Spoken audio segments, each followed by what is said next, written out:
la chimie des hormones contraceptives et ouvrière précarisée dans l'électronique, descendante d'Ada Byron Lovelace et de Hedy Lamarr. La cyborg préfigure un monde post-genré, isolé des angoisses de la binarité. La machine devient émancipatrice, le réseau devient un terrain d'expérimentation politique. Ainsi naît ce que l'on va appeler le cyberféminisme, terreau de réflexion et d'analyse aux multiples formes, aux multiples définitions.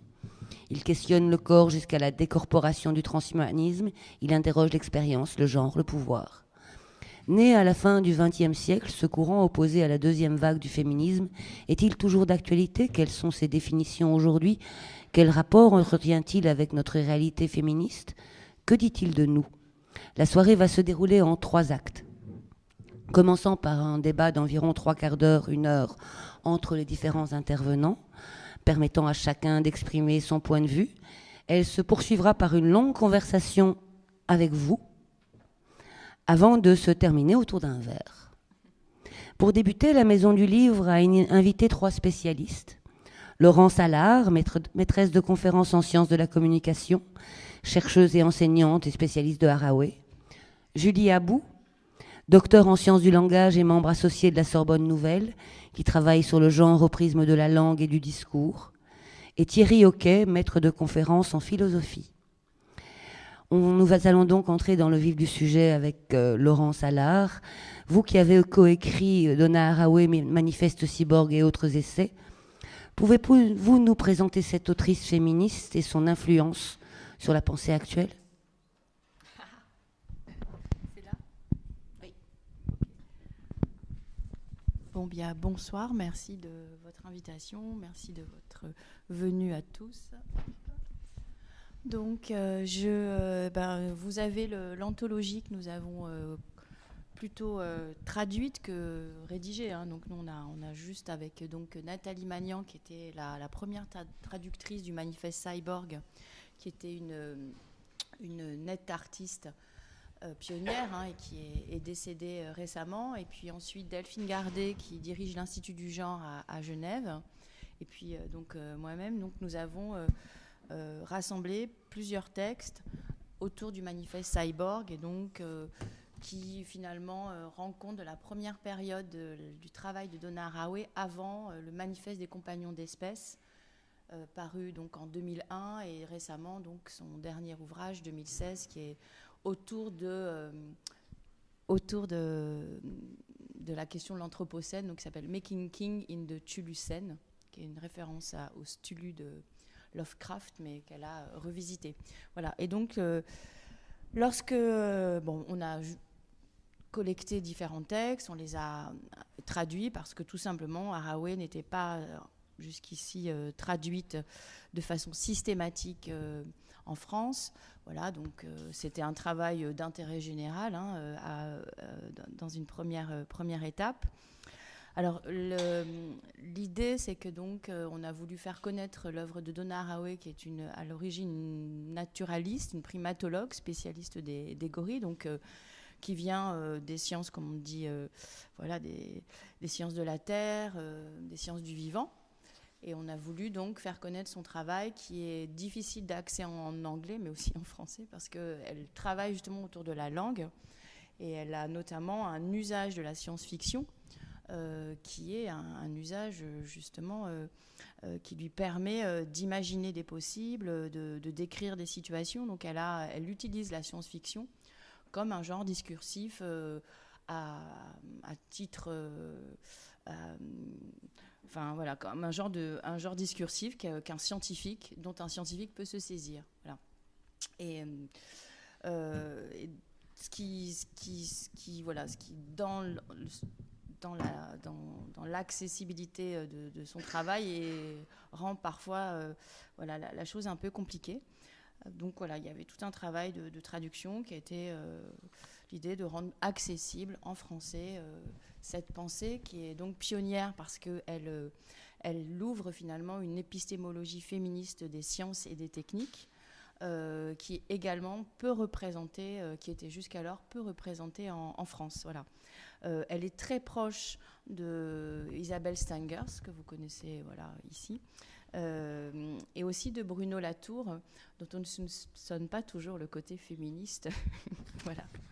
Mais c'est vraiment voilà, un couple ou un trio avec Viviane Després. Donc voilà, ce sont des compagnons de travail qui œuvrent justement à se poser la question des sciences en société. Et donc, quand on travaille sur les sciences et les techniques en société, on se pose la question du genre des techniques et de la façon dont le genre, évidemment, doit être pris en compte dans le travail de production scientifique, dans le travail de réception scientifique. Donc voilà, donc c'est cette dimension voilà, de social studies of science, mais dans une perspective de genre, qui est un peu la spécificité du travail de Donna Haraway. Voilà. Et donc son manifeste Cyborg, il est en général, puisque là je vois qu'on est en compagnie de gynoïdes qui sont donc les robots gynoïdes qui sont dans l'assistance, on a tendance à rabattre et à comprendre Haraway à l'aune justement du post-humanisme et de considérer par exemple que le cyborg est l'équivalent du robot, enfin, ou d'incarner le cyborg sous justement cette apparence robotique. Et bon, je voudrais peut-être pas plomber l'ambiance d'emblée, mais ça me semble être un contresens absolu. Donc, ranger les gynoïdes. Non. Elles sont il y a des belles. androïdes aussi, non, il y a une certaine belles. parité. Elles sont très belles. Mais voilà, donc pourquoi est-ce qu'on a tendance à incarner le cyborg, cette figure spéculative sous justement une apparence robotique, soit androïde, soit gynoïde?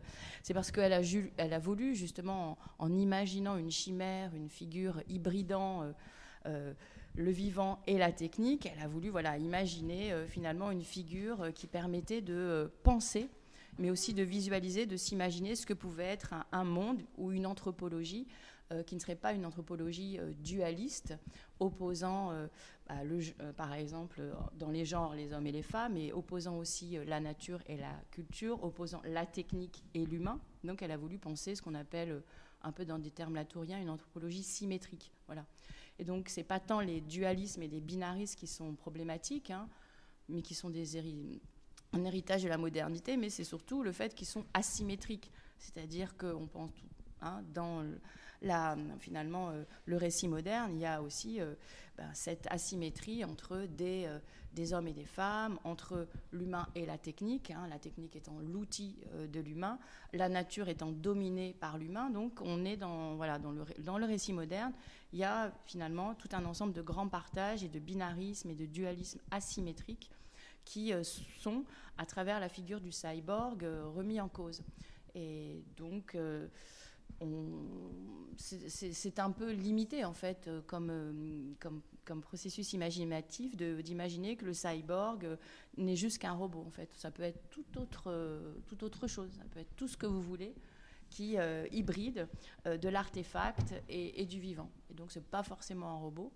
Et donc c'était aussi pour remettre en cause un petit peu cette vision un peu viriliste en fait du cyborg qui a fini par dominer ce qu'on a voulu traduire l'anthologie et notamment republier le manifeste cyborg.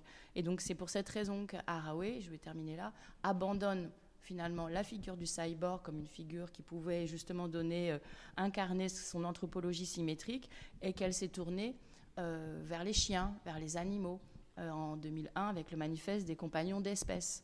Parce que ce qui l'intéressait, c'est l'anthropologie, c'est-à-dire qu'est-ce qui fait, quel est le monde qu'on peut imaginer, et dans quel monde on peut vivre, et dans quel monde on peut se relier, avec des entités qui ne soient pas justement pensées en opposition, en domination les unes par rapport aux autres. Et donc tout ce qui l'intéresse aussi, c'est ce qu'elle appelle le kinship, ou le lien, ou la biosocialité, qui va nous lier avec ce qu'elle appellera ensuite des compagnons d'espèces. Et puis plus récemment, elle est sur les storks ou dans le manifeste, dans l'ouvrage sur le Stululucène, elle est sur un autre imaginaire qui est un imaginaire, par exemple, assez bien représenté par le dernier ouvrage de Anat Singh sur le champignon de la fin du monde.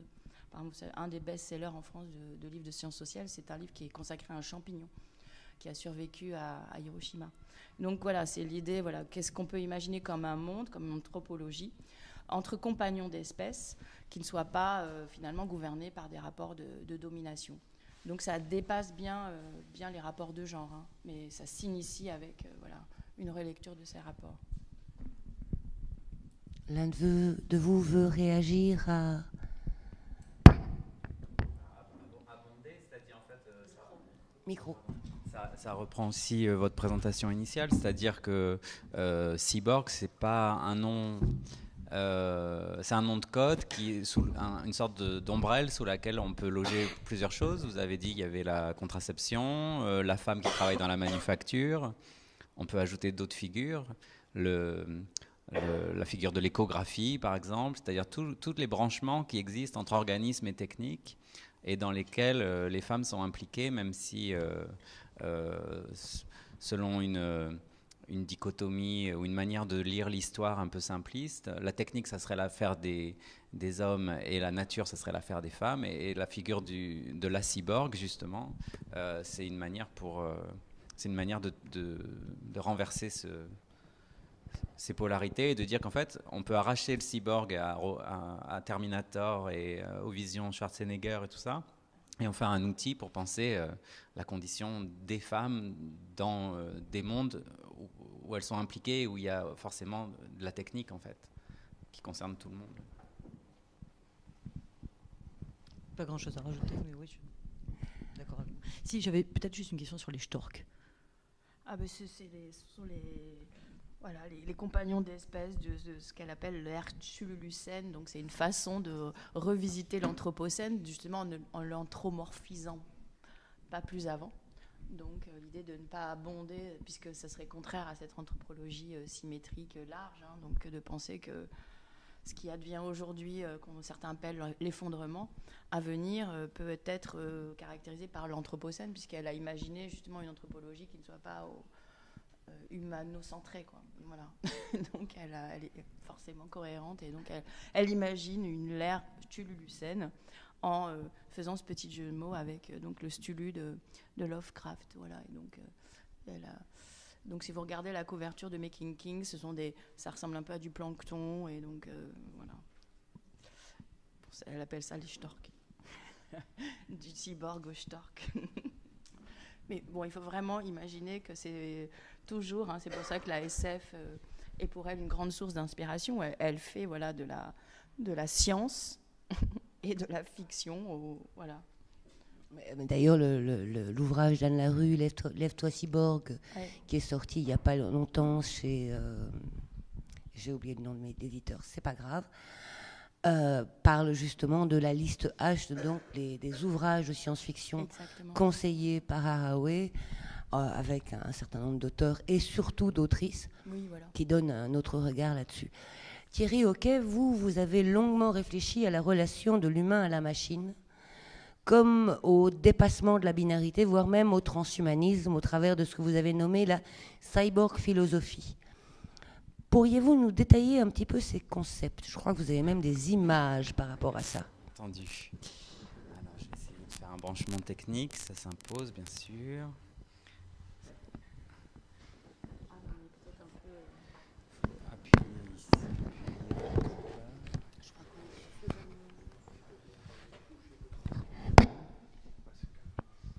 Il faut brancher, c'est ça. Pour que la technique marche, il faut un branchement. On va commencer par là.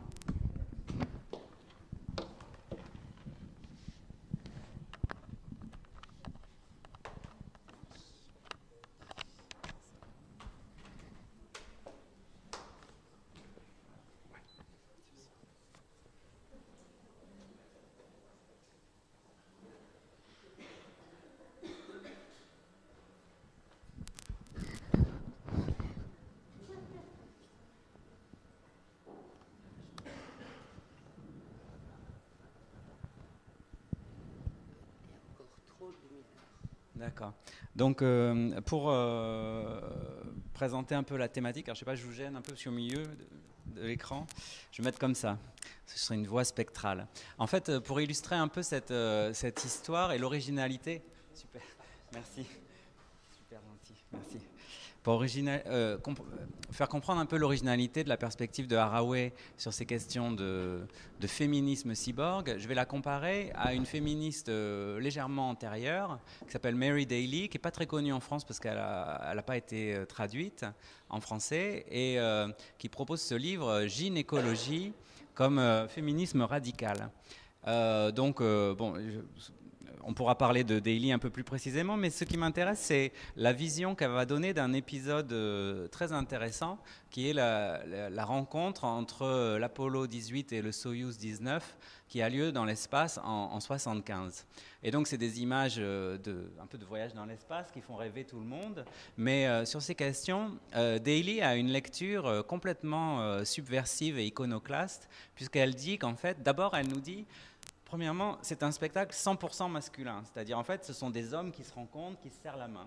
Deuxièmement, la question du genre, elle intervient aussi dans, vous voyez la photo en haut à droite, dans la question de l'abouchement entre les deux parties, quoi. En gros, quand on a une telle rencontre, il faut que quelqu'un fasse le mâle et l'autre fasse la femelle.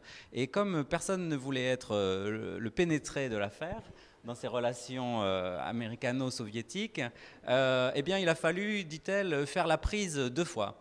Ensuite, troisième point, concernant cette photo... Un peu de préliminaire, ça il n'y a pas eu de préliminaire, non.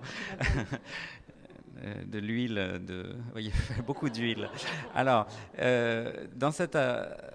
en tout cas, oui, il est question de fluide dans cette photo également de poignée de main spatiale, parce que vous voyez ici qu'ils sont très souriants, bien sûr, mais elle dit ils ont dû prendre auparavant de fortes doses de Lomotil afin d'éviter la diarrhée qui n'aurait pas manqué de les assaillir dans l'espace. Alors, je ne sais pas quelles sont les conditions. Enfin, elle dit il y a tout en fait un dispositif, elle appelle ça de la pornographie spatiale, en fait, elle trouve ça vraiment dégoûtant, et elle considère que les femmes n'ont rien à voir avec cette histoire, qui est en fait, pour elle, la manière dont les hommes, pour compenser peut-être leur incapacité à produire des enfants, engendrent de la technique et vraiment colonisent l'ensemble de l'espace, colonisent l'espace vital. Et pour elle, vous voyez, on voit la Terre dessous. Et la Terre, ça, c'est un principe vital, un principe féminin, un principe naturel. Et tout ce qui est technique, c'est, disons, l'extension du domaine de la mort tel que les hommes la perpétuent. Voilà la vision du féminisme de Daly. Et vous voyez comment, par contraste, l'idée de Haraway qui intervient quelques années plus tard pour dire mais non, en fait, nous les femmes, on est aussi impliquées dans l'affaire technique, ça nous concerne. Eh bien, voilà, c'est vraiment un changement de paradigme, je dirais, qui est très important. Et donc, Haraway va s'amuser comme ça à recoder un certain nombre de scènes primitives qui sont entièrement mâle-mâle, comme ici le célèbre portrait de la chapelle Sixtine, la création d'Adam. Vous voyez, elle joue sur les codes en mettant en place ici cette Ève primitive au lieu de l'Adam qui, en communication, via une sorte de dispositif divin qui donne accès à la vision de l'embryon. Donc Laurence aussi Allard l'a bien signalé, ces questions de rencontres interespèces, vous voyez, depuis son livre sur les primates, où on a des mains qui se rencontrent, là, son livre sur quand les espèces se rencontrent, où également c'est le chien et l'humain qui se donnent la main. C'est vraiment une philosophe qui va, à travers la figure du cyborg, s'intéresser plus généralement à des figures de l'hybridation, du mélange, de la parenté entre des choses qui n'ont rien à voir entre elles a priori. Et puis, pareil, vous voyez, cette vision un peu mystique qui associe la femme, l'ordinateur, mais aussi le chamanisme. Donc, voilà. Ça n'a rien à voir avec... Ça n'a rien à voir avec Robocop. C'est vraiment des figures qui, pour elle, sont... voilà, le cyborg est une manière de décrire comment être féminin, c'est être en relation, être en connexion avec quantité de dimensions d'existence dont la technique fait inexorablement partie. Sur les chiens et les singes, on pourrait revenir, mais peut-être aussi également un point important, il me semble, c'est que Alors que pour Daly, ici, vous voyez, cyborg, c'est le nom de l'apocalypse. Elle dit ce sont des dispositifs en fait qui sont male mothered, donc dont la mère est un mâle en fait, donc ça crée quelque chose de scandaleux pour Daly. Au lieu de ça, Haraway revient à un cyborg femelle, on dirait. Mais qu'est-ce que ça veut dire? Je pense qu'il y a un travail très important qui est fait à l'époque au sein du féminisme sur ce que c'est que femme. Et donc, c'est un féminisme, je dirais, dont le sujet n'est pas la femme. Et, hein? Les femmes. Alors, les femmes, mais avec un... Mais alors... Non, ne suis-je pas une femme? Ne suis-je pas une... Alors, la femme, les femmes, d'accord? Mais aussi, plus généralement, en fait, femme, on ne sait pas ce que ça veut dire, en fait. Je crois qu'il y a cette idée-là. Et en particulier, donc, ça, Sojourner Truth, c'est une militante féministe noire américaine, donc, qui demande en fait ce que c'est qu'être une femme, parce que apparemment aucun des comportements réservés aux femmes ne lui est accordé, quoi. Donc ne suis-je pas une femme moi aussi? Et puis à l'époque de Haraway, aussi tout à fait contemporain et qu'elle cite dans son manifeste Cyborg, il y a vraiment une réflexion sur le sujet du féminisme avec notamment des réflexions qui viennent des Chicanas, des Latinas, donc des Mexicaines états-uniennes, qui se situe précisément à la frontière. Et je crois que c'est important aussi de rappeler que dans cyborg, c'est un mot hybride, un mot valise qui est fait de deux parties, cybernétique et organisme. Et donc c'est un mot qui symbolise en quelque sorte la frontière, qui symbolise l'ajointement entre deux natures qui sont inconciliables en fait.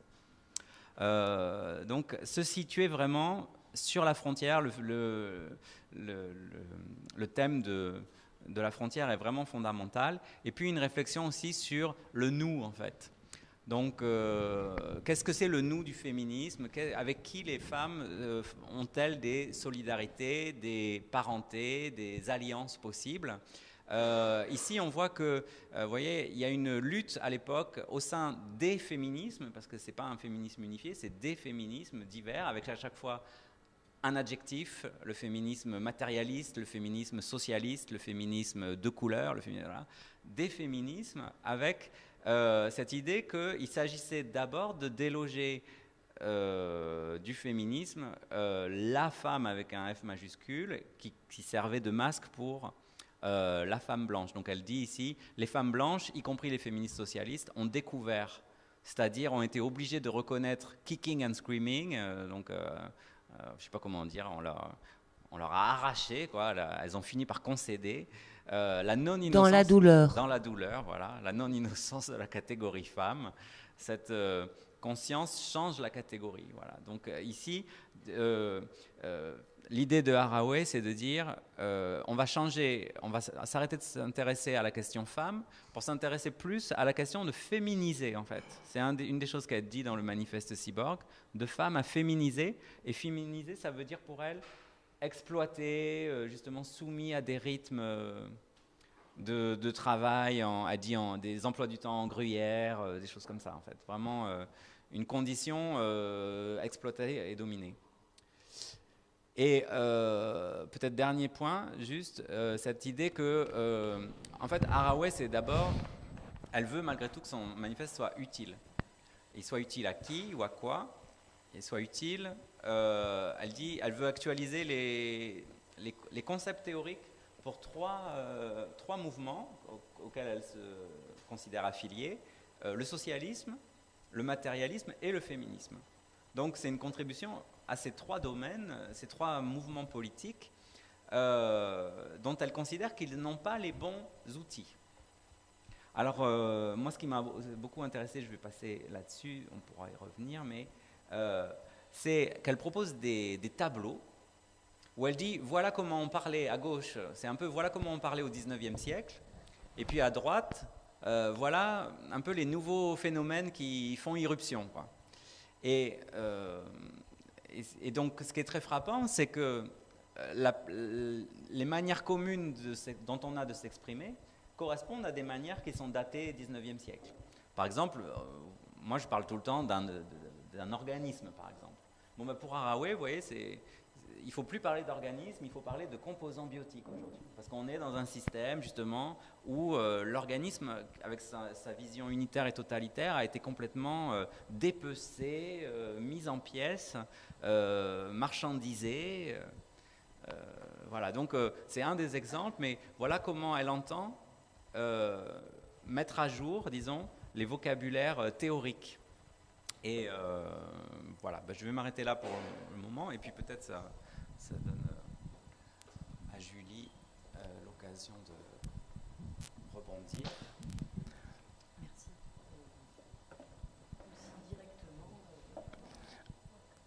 Mais j'avais prévu que Julie rebondisse parce que vous avez tous les deux travaillé autour du transhumanisme, mais Julie a travaillé beaucoup plus au prisme du langage et du discours, au prisme de l'idéologie, du mouvement, etc. Est-ce que vous pouvez nous faire part de vos réflexions dans ce sens-là, autour justement du cyborg, etc., mais aussi de ces idéologies de décorporation, de sortie de l'organique, en fait? Alors en fait, je suis rentrée sur ces questions-là, pas tellement par Haraway, par la figure du cyborg, mais plutôt avec une question qui était qu'est-ce qui, dans le genre et dans le féminisme, est dépolitisable? Qu'est-ce qui fait qu'on peut réapproprier, en tout cas que des morceaux de choses qui appartiennent au genre ou au féminisme peuvent être repris dans des espaces, je ne sais pas s'il vaut mieux dire libéralisables ou dépolitisables, enfin s'ils sont libéralisables ou dépolitisables, ce qui marche un peu ensemble. Et donc c'était cette question d'avoir d'un coup tombé un peu par hasard sur tout un corpus de discours transhumanistes qui convoquait à tour de bras la pensée critique, le féminisme, un féminisme presque en colère, en tout cas assez virulent, etc. Et en voyant en même temps ce transhumanisme avoir une lecture plutôt totalitaire, en fait, quelque chose d'assez totalitariste de l'humain augmenté, d'une vision complètement positiviste, d'une société qui allait advenir pour le meilleur de tous, etc. Alors, peu importe les accusations d'élitisme ou pas, je crois, dans cette histoire sur le transhumanisme, en tout cas, il y a cette promesse, évidemment, alors mensongère, où il y a plusieurs niveaux, que tout sera mieux via l'augmentation technologique. Et à l'appui de ça, en fait, beaucoup de transhumanistes anglophones vont mobiliser le féminisme comme un guide moral. En disant, on va avoir besoin, avec toute cette déferlante technologie, on va avoir besoin du genre et du féminisme comme une morale. Parce que finalement, il faut que ça soit quand même inscrit dans quelque chose de plus ou moins égalitaire, etc. Et donc, dans ces réappropriations du transhumanisme, vont se produire tout un effet de vidage du féminisme, où tout à coup le féminisme devient la possibilité de changer de sexe un petit peu comme on a envie. Donc en fait redevient immédiatement sexe. Le genre redevient sexe, je suis partie par le féminisme, et révèle une lecture très très essentialiste. C'est-à-dire il y a un ordre naturel, et puis pour dépasser cet ordre naturel qui nous amènerait à un ordre technologique, en fait on va utiliser des outils qui sont techniques, etc. Mais il n'y a pas de remise en cause épistémologique en fait de cet ordre naturel. Il y a une volonté de proposer un après, un ordre naturel, mais qui n'est jamais démenti. Et c'est là que me semblait se tenir une torsion du féminisme dans ce discours du transhumanisme sur le genre. L'un d'entre vous veut réagir ? En fait, c'est intéressant. J'avais mis une phrase de Haraway aussi, où elle dit justement que le cyborg, c'est précisément, voilà, le cyborg saute l'étape de l'unité originaire, de l'identification avec la nature au sens occidental. C'est sa promesse illégitime qui peut conduire à la subversion de sa téléologie comme guerre des étoiles. Donc là, sur la fin, elle dit, en fait, en gros, il faut savoir, 1984, c'est l'époque de Reagan, Thatcher et tout ça. Donc c'est vraiment l'époque où Guerre des étoiles, c'est pas le nom d'une trilogie ou d'une saga de je sais plus qui. Non, c'est des quelque armes. chose de très réel qui consiste à investir des milliards de dollars pour faire la guerre dans les étoiles. Mais d'ailleurs, ça revient aujourd'hui avec Trump. On va avoir une armée spatiale, quoi, hein, donc une force, Space Force. Hein. Donc c'est encore la même idée. C'est vraiment une guerre au sens tout à fait littéral. Et elle dit qu'en fait, on peut avoir un autre usage du cyborg, qui est en fait l'idée que voilà, si cyborg c'est notre ontologie, ça nous évite de dire au départ il y avait la nature Et c'était le matriarcat primordial. Et en quelque sorte, l'histoire humaine, ça aurait été de sortir de cette unité maternelle originaire pour entrer dans l'histoire, entrer dans la technique, avec la téléologie, le but, la destruction ultime, avec la guerre des étoiles. Elle dit en fait, dire qu'on est cyborg, c'est se placer d'emblée dans une condition hybride, dans quelque chose où on ne peut pas décomposer en fait. La spécificité du cyborg, c'est qu'il est organique et technique et cybernétique, mais on ne peut pas séparer les deux parties. Parce que si on les sépare, on meurt en fait, ça meurt. Donc en fait, c'est pas juste un humain équipé, quoi. C'est un humain, un organisme et une technique qui sont indissociables. Et donc cette idée que il n'y a pas un état primitif dont on pourrait avoir la nostalgie en fait. Il n'y a pas à sortir de la technique. Il n'y a pas d'Éden dans lequel d'âge d'or dans lequel on pourrait avoir envie de revenir. On est condamné à cette condition hybride, technique, et on doit faire en sorte d'éviter la guerre des étoiles, la destruction planétaire en cours. Toutes ces réflexions, c'est ça en fait. C'est comment sortir. Comment faire advenir des futurs possibles, des vies possibles, sachant qu'il n'y a pas d'Éden dans lequel on pourrait retourner. Et donc c'est bien pour ça que c'est pas postmoderne en fait, parce que vous avez cité Sojourner Truth dans Ecce Homo, donc c'est un des textes que j'ai traduit dans l'Ontologie. Et dans tout ce texte, c'est justement de reprendre l'histoire de l'humanité dans son rapport à la nature, à la technique, mais totalement à côté, en dehors du récit moderne. Et donc là où on pense souvent que c'est une post-humanité qui se dessine à travers le cyborg, elle insiste toujours pour l'idée qu'elle est dans un récit amoderne qui reprend à la racine justement cette histoire de l'humanité. Et donc il y a vraiment chez elle l'ambition de renouveler totalement l'histoire que les humains se sont racontés vis-à-vis de la nature, vis-à-vis de la technique. Et donc, d'où aussi les questions des identités. Donc, c'est de fait, le cyborg, c'est un hybride, mais on a tendance à l'incarner sous la forme d'un robot ou d'une gynoïde. On a tendance, en effet, à, en même temps, le matérialiser, alors que c'est une dynamique, le cyborg. C'est justement un devenir. C'est l'idée de toujours imaginer des figures transgressives. Donc la nature du cyborg, elle est donc transgressive, et c'est une façon de penser, de repenser ce qu'on appelle justement les identités, d'où l'importance en effet de toutes les formulations de féministes autour des figures féministes type coyote, la chicana, tout ce qui est justement toute cette épistémologie de la frontière qui est très importante dans son inspiration, tout ce qu'on appelle aussi les autres inappropriés. Et la définition de Sojourner Truth en fait, c'était donc une esclave qui avait été finalement affranchie par son maître et qui était du côté de New York. Et donc, c'est l'une des premières, en effet, ce qu'on appelle le début du black féminisme. Et donc, qui commençait ses discours en montrant sa poitrine et en disant « Ne suis-je pas une femme ?» Donc, en interrogeant ses attributs biologiques, qu'il la définissait par nature comme une femme.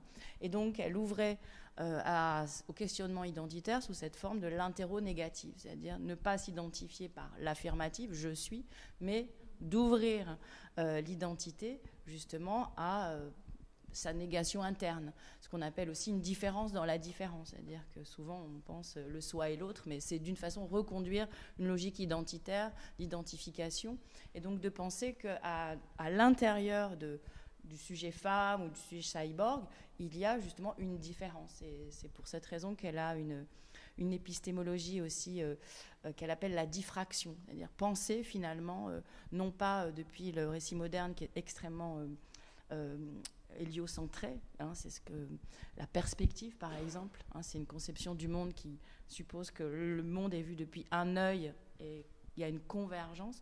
Donc elle imagine, elle, une vision du monde à travers, je ne sais pas, ce qu'on pourrait voir, l'œil de la mouche par exemple. Ça serait quoi une vision du monde complètement diffractée qui permettrait justement de rendre compte d'agencement, de regroupement qui ne constituerait pas une figure ou produirait de l'identité. Voilà. C'est un peu complexe, mais comprendre Haraway et puis justement imaginer les mondes avec elle, qui peuvent s'ouvrir en repensant complètement le sujet, la nature, la technique. Ça suppose de l'imagination, donc elle utilise tout un ensemble de métaphores, un ensemble d'incarnations, mais ça suppose aussi de la part du lecteur de changer de perspective, de ne plus être dans ce récit humaniste, humanocentré, iconocentré, voilà. Donc, je ne sais pas si c'était très clair. Oui, non. Et aussi, donc, ce qui est frappant, c'est du coup, alors qu'on voit bien par tout ce qui a été dit que la question du transhumanisme, elle n'est pas du tout présente dans les préoccupations de Haraway, et c'est pas du tout quelque chose qu'elle défend ou auquel elle aspire. Ce qui est frappant, donc c'est ce que disait Julie, c'est la manière dont un certain discours transhumaniste se réapproprie justement ces figures-là pour en faire quelque chose de complètement différent. Et puis du coup, cyborg, ça veut dire effectivement androgyne, ça veut dire changement de sexe, ça veut dire émancipation par rapport à une nature, mais sans respecter, disons, cette idée que n'y a pas une nature qui est premièrement donnée, quoi, en fait. En fait, sur ces réappropriations, parce que Haraway, du coup, est évidemment beaucoup mobilisé, il me semble que c'est des réappropriations très littérales. C'est-à-dire que Haraway insiste beaucoup en disant c'est un mythe ironique, cette figure du cyborg, et elle insiste beaucoup sur la question de la figure, de l'ironie, etc. Et là, on a une réappropriation extrêmement littérale où c'est tout à coup quelque chose, le mot désigne l'objet, et on a quelque chose où du coup, cette appréhension littérale permet d'effacer toute question de rapport de pouvoir. Parce qu'Haraway, il y a toutes les 3 pages, si c'est pas plus, il y a quand même quelque chose de très marqué sur le capitalisme, la militarisation, le patriarcat. Enfin, elle s'inscrit dans un féminisme assez virulent. Et moi, c'est ce qui m'intrigue un peu, c'est comment finalement des idéologies qui sont pas du tout féministes arrivent à mettre de côté tout ce féminisme pour en retirer quelque chose qui est une figure du cyborg complètement désincarnée un petit peu par rapport au féminisme qui met Haraway. Enfin, je n'exprime pas très bien. Mais en même temps, le cyborg, initialement, c'est donc une souris transformée, augmentée. Ouais. Donc c'est quand même un organisme augmenté. Donc c'était dans les années 60, c'était une souris qui avait été donc trafiquée pour survivre, et donc pas non plus notamment pouvoir survivre en cas de... On est dans l'imaginaire on est en pleine, justement, guerre froide, et donc on est dans l'imaginaire aussi post-apocalyptique. Donc c'est l'idée de créer un organisme capable de survivre à des manques d'alimentation et d'eau. Donc c'est une souris augmentée au départ, le cyborg. Dans les années 61, oui, c'est Klein and Sings. Donc voilà, qui avait dénommé cyborg cette souris. Donc on voit bien malgré tout qu'il y a une branche de l'histoire qui se poursuit aujourd'hui avec justement l'homme augmenté ou l'augmentation du vivant. Elle s'origine quand même dans ces expérimentations biologiques qui sont faites autour du cyborg qui était au départ justement une souris trafiquée. Voilà. Oui, mais là c'était juste sur la place du féminisme en fait là-dedans. Oui, non mais c'est pas complètement une mauvaise lecture d'Haraway que d'aujourd'hui penser que le cyborg peut aussi peut s'incarner dans l'homme augmenté en fait. C'est une des filiations possibles, et c'est Haraway qui l'a hacké. Elle l'a hacké, et ça a permis justement de hacker l'informatique de guerre, de domination à travers le cyberféminisme qui a donné lieu, ici, Bruxelles est un lieu pionnier du cyberféminisme. Les premiers collectifs cyberféministes d'initiation à l'informatique pour les femmes, par les femmes, c'est ici que ça a eu lieu. Donc moi, ça me fait plaisir d'être ici aussi pour cette raison. Mais voilà, donc elle a hacké le cyborg, elle l'a redécrit comme une figure transgressive. Et ensuite, ça a ouvert justement cette informatique reprise, réappropriée par les femmes, qu'on appelle le cyberféminisme, et notamment VNS Matrix, toute la scène artistique des années 90 avec les premiers jeux vidéo. Vous avez là, pour le coup, des cyborgs magnifiques. Je vous conseille les premiers jeux de VNS Matrix ou de Old Jane aussi, qui sont des jeux où on voit des créatures avec des secs, des phallus sur la tête. Enfin, c'est très imaginatif sur ce que peut être un cyborg. Officiellement, le cyberféminisme serait né en 97 à l'occasion de la première internationale cyberféministe à la Documenta de Kassel. Et c'est en imposant non pas des thèses, mais au contraire des négations. Cyberfeminism is not a fashion statement. Cyberfeminism is not an ideology, it's a browser. Cyberfeminism is not a theory. Cyberfeminism doesn't have borders. Encourageant en fait les femmes à prendre d'assaut le cyberespace, à s'emparer de la machine et des réseaux. Et aujourd'hui que ce sont les réseaux sociaux et les machines qui ont pris possession de nos vies, pensez-vous, et vous pouvez répondre comme vous voulez, que ce mouvement est toujours d'actualité?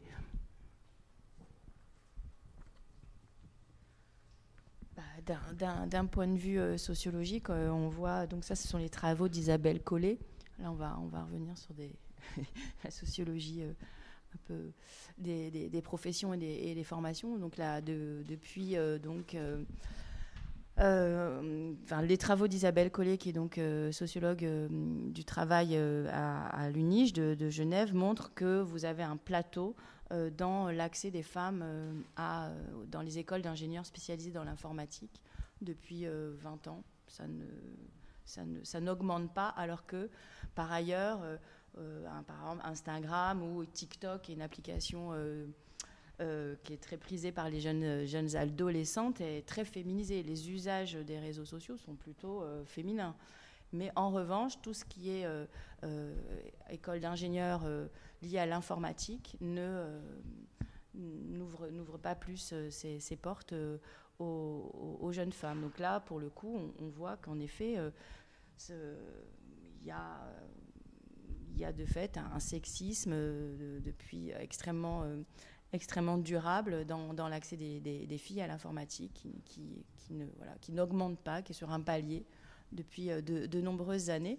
Et donc c'est un peu un mystère. Et donc le Centre Albertine Auclair a lancé un appel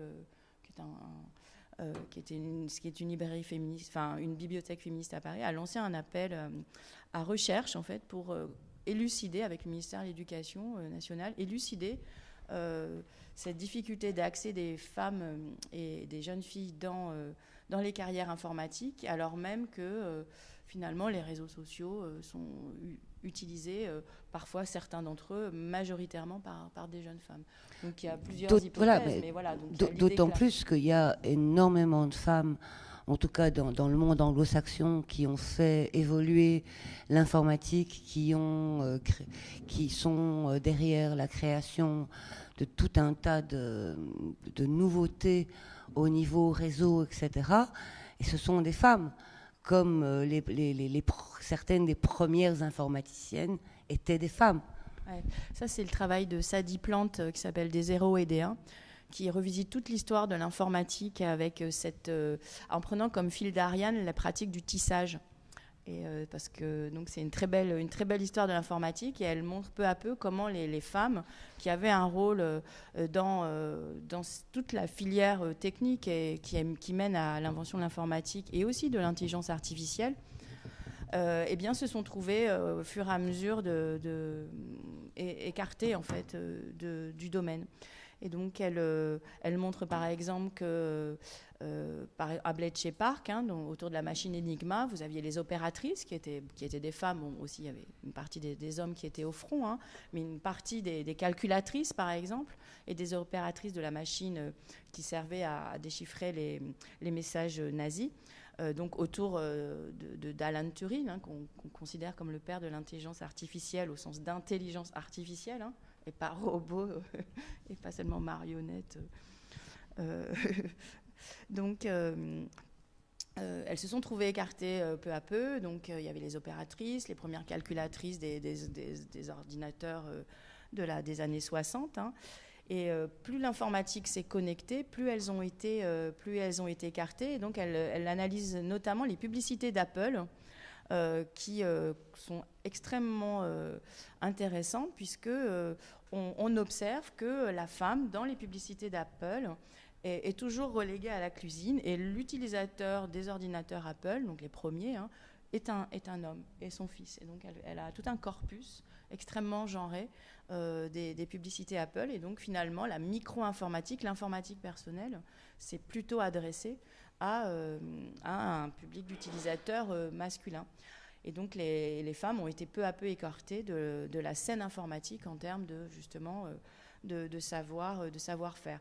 Il y a aussi l'idée que c'était des savoir-faire de type opératrice, calculatrice, qui ont été automatisés, donc ont été remplacés. Donc c'est le fameux remplacement par justement des intelligences artificielles de certaines tâches. C'est l'automatisation qui s'est faite au détriment de ces emplois qui étaient pour le coup moins qualifiés que les emplois d'ingénieurs. Donc c'est aussi que les femmes dans l'informatique, elles occupaient des postes plus subalternes et qu'elles ont pu être assez vite remplacées par des processus d'automatisation qui sont typiques de ce qu'on appelle justement l'intelligence artificielle. Moi, ce qui me frappe aussi dans cette affaire, c'est qu'on pourrait dire que entre 84-85, quand le manifeste Cyborg est écrit et commence à circuler, et puis aujourd'hui, on pourrait dire que Haraway, elle a perdu de plusieurs façons, en fait. Elle a perdu son pari, au sens où aujourd'hui, effectivement, la figure du cyborg, elle est en quelque sorte reprise par les transhumanismes, mais directement sur les visions des années 60, qui était déjà l'histoire du voyage dans l'espace militarisé. Et donc, effectivement, l'ironie qu'elle avait tenté de mettre dans cette affaire s'est perdue. Donc, on pourrait dire qu'elle a perdu. Mais en fait, elle n'a pas perdu parce que, en fait, je pense que c'était un instrument pour elle. C'était un coup qu'elle jouait. Et effectivement, la dimension d'ironie était fondamentale. Et donc, c'est quoi, c'est 2001, 2002, les espèces de compagnie, là ? C'est 2001. 2001. En fait, elle retente quelque chose de complètement différent. J'avais mis l'image juste pour que vous la revoyiez, parce que c'est pas des images de philosophes classiques. Vous voyez, elle pose avec sa chienne, Miss Cayenne Pepper.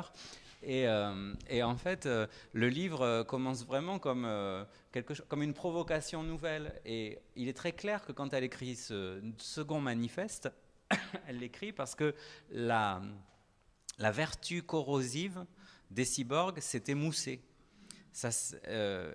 Effectivement, je pense qu'elle prend acte du fait qu'un certain militarisme terminatorien a tout envahi, et donc il faut parler d'autre chose.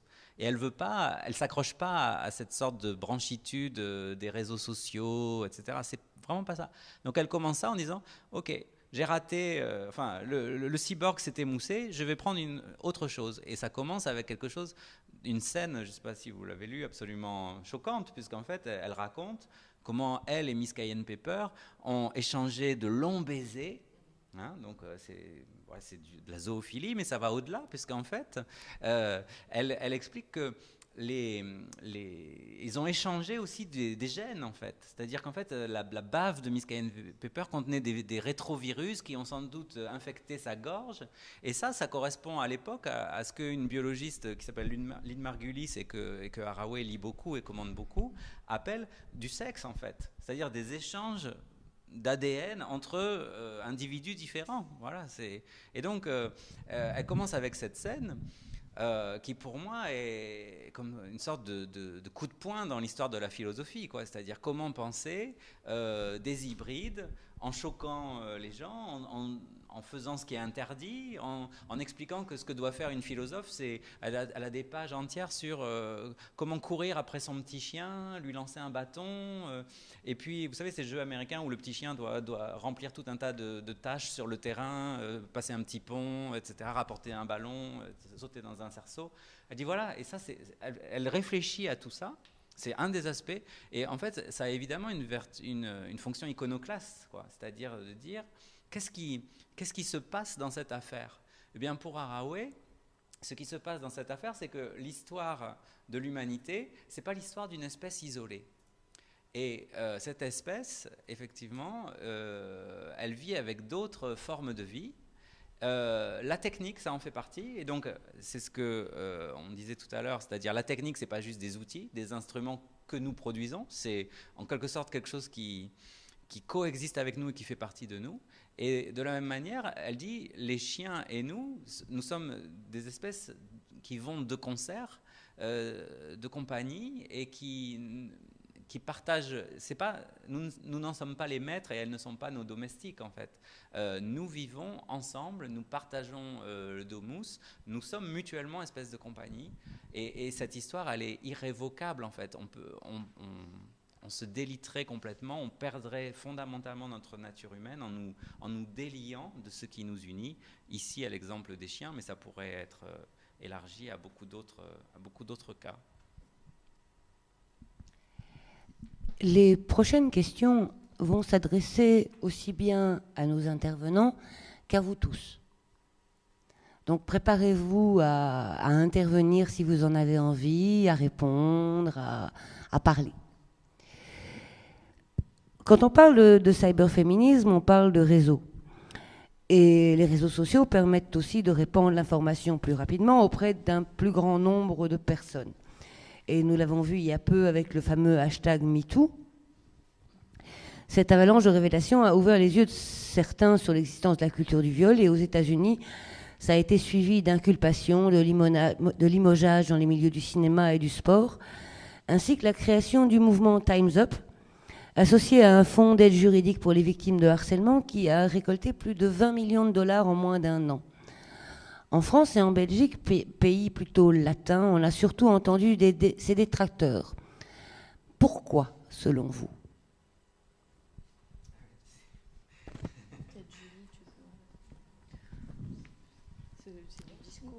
Oui.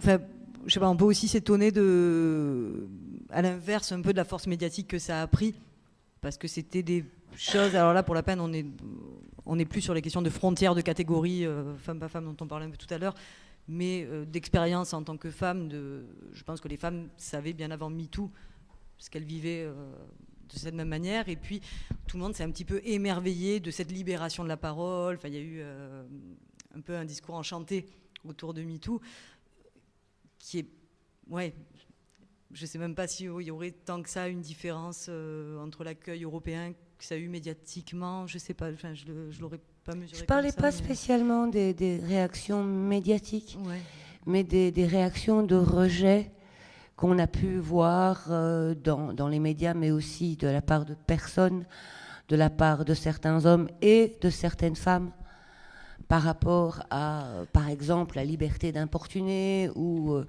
la gauloiserie ou la séduction la séduction latine ou des choses comme ça, qui ont des choses qui n'ont pas eu vraiment le même écho dans des pays plus germaniques.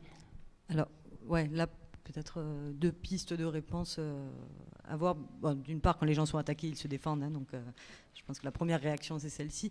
Et par ailleurs, notamment sur le fait que des femmes aient aussi pris parti contre MeToo. Il y a un ouvrage de Sarah Garbagnoli qui retrace assez bien comment tout le discours du Vatican, en fait, s'est refondé pendant 10-20 ans, de manière à pouvoir à plus être ce vieux discours réactionnaire qui défendait l'inégalité entre hommes et femmes, c'est-à-dire à pouvoir devenir audible dans l'espace médiatique notamment, et que c'est cette refonte argumentative qui a été vraiment travaillée de manière très précise dans des conférences, avec des manuels, etc., qui va permettre en fait la manif pour tous notamment, qui a eu lieu, et qui va permettre qu'un discours, alors elle parle de discours anthropologique du genre de la part du Vatican, qui réaffirme cette naturalité, etc., tout en sortant un petit peu de ce vieux discours de la complémentarité.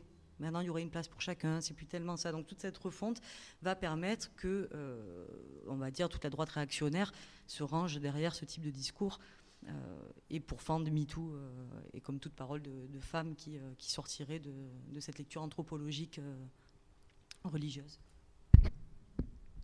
À l'origine, donc MeToo, c'est un hashtag qui a été nourri d'abord par des tweets aux États-Unis. Donc il faut savoir quand même qu'aux États-Unis, il y a aussi le tag Black Lives Matter, etc. Il y a quand même toute une conception, notamment de Twitter et ce qu'on appelle, là on va parler un peu technique, mais des tags, hein, c'est-à-dire des indexations qui sont réalisées par les utilisateurs, comme relevant de ce que Nancy Fraser, qui est une théoricienne de la justice sociale et qui a beaucoup inspiré justement tous ces mouvements féministes et des mouvements des racisés, comme on dit, hein. Qui traite justement l'idée, enfin, qui évoque l'idée qu'il faut imaginer pour les minorités, les subalternes, les racisés, des espaces contre-publics. C'est-à-dire qu'il y a les espaces publics dominés par les médias, et on peut imaginer des espaces contre-publics, des espaces populaires, des espaces oppositionnels, mais publics, justement, où il y a une parole publique qui circule. Et on peut vraiment, je pense, étudier le tag MeToo ou Black Lives Matter dans ce cadre conceptuel qui est finalement aussi le cadre national dans lequel finalement ce MeToo est apparu, hein. Les théories de la justice sociale de Nancy Fraser, elles sont aussi connues, hein, d'un certain nombre des militants, des activistes qui ont nourri ce tag et qui ont essayé de le monter, hein, de le populariser. Donc il y a vraiment une spécificité de Twitter qui est le réseau social le plus public en fait, hein, puisque par défaut c'est public et votre compte est privé ou public. C'est pas comme Facebook où vous pouvez justement accepter ou pas un certain nombre d'amis, donc c'est un espace semi-public. Twitter, c'est un espace public, mais justement, par le biais des différents tags, vous pouvez créer des espaces oppositionnels, des espaces contre-publics qui viennent justement proposer une parole plurielle, oppositionnelle, par exemple, à, je sais pas, le discours de la séduction ou tout le discours sexiste. Bien, vous avez des possibilités, voilà, de créer une discursivité oppositionnelle. Et en plus, ça reprend un petit peu la théorie de Foucault sur l'agonistique du langage. C'est-à-dire qu'il y a aussi dans tout un texte sur le gouvernement des autres, dans les derniers textes de Foucault, sur cette idée que le langage, ça se joute. Et Twitter, c'est un très très bon essai. Non, mais je dis ça parce que c'est pas un hasard que c'est sur un tag et c'est sur Twitter que c'est apparu. Voilà, le tag MeToo, si on veut parler un petit peu technique.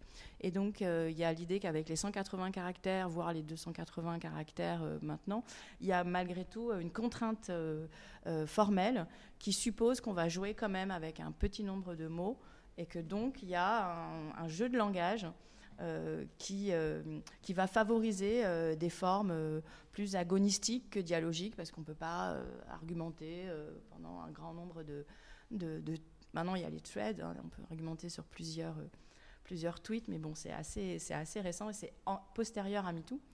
Mais donc voilà, je pense que ce tag-là, il a aussi à être pris dans son originalité. Et voilà. Est-ce que quelqu'un dans le public a envie de réagir ou de poser une question ou de dire quelque chose ? Non. Oui. Par rapport à Julie, par rapport à l'augmentation de l'intelligence, que vous pensez de la théorie de Laurent Alexandre dans son livre La guerre des intelligences, qu'il dit qu'on va augmenter tous les êtres humains et les coefficients intellectuels, et on va augmenter l'intelligence d'ici à quelques années, si vous avez quelque chose à dire. Ce que j'en pense, ouais.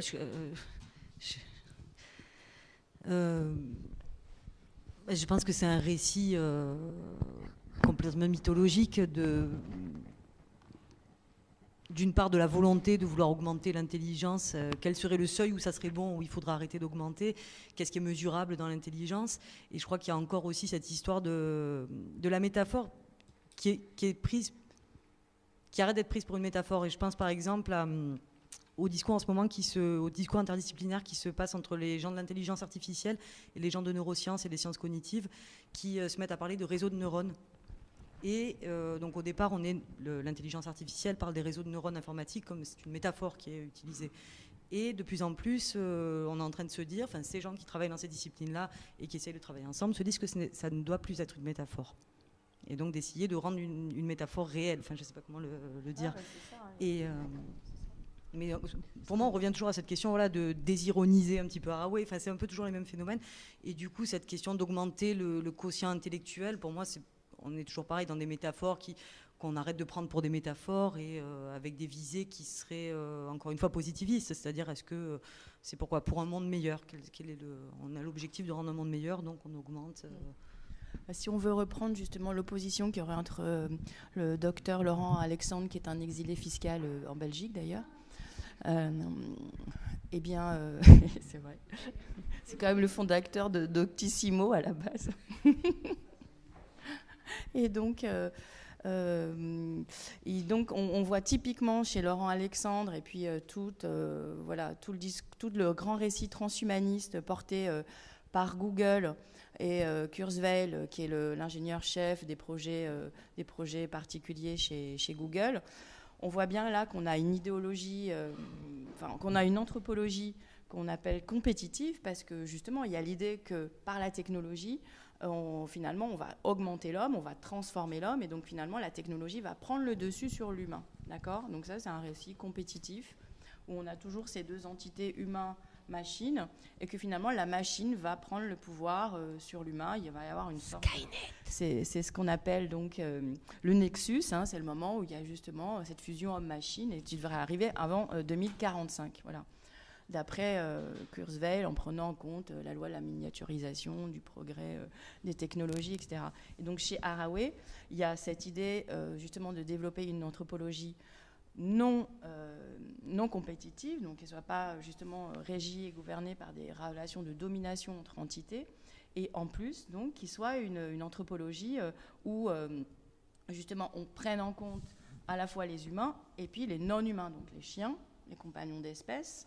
Et puis, les objets techniques, justement, quand on étudie leur socialisation, et ça c'est un peu le travail de Bruno Latour, on voit que les objets techniques, ils attrapent un sexe, par exemple. Hein, et que donc dans les biographies de la technique, eh bien, il y a des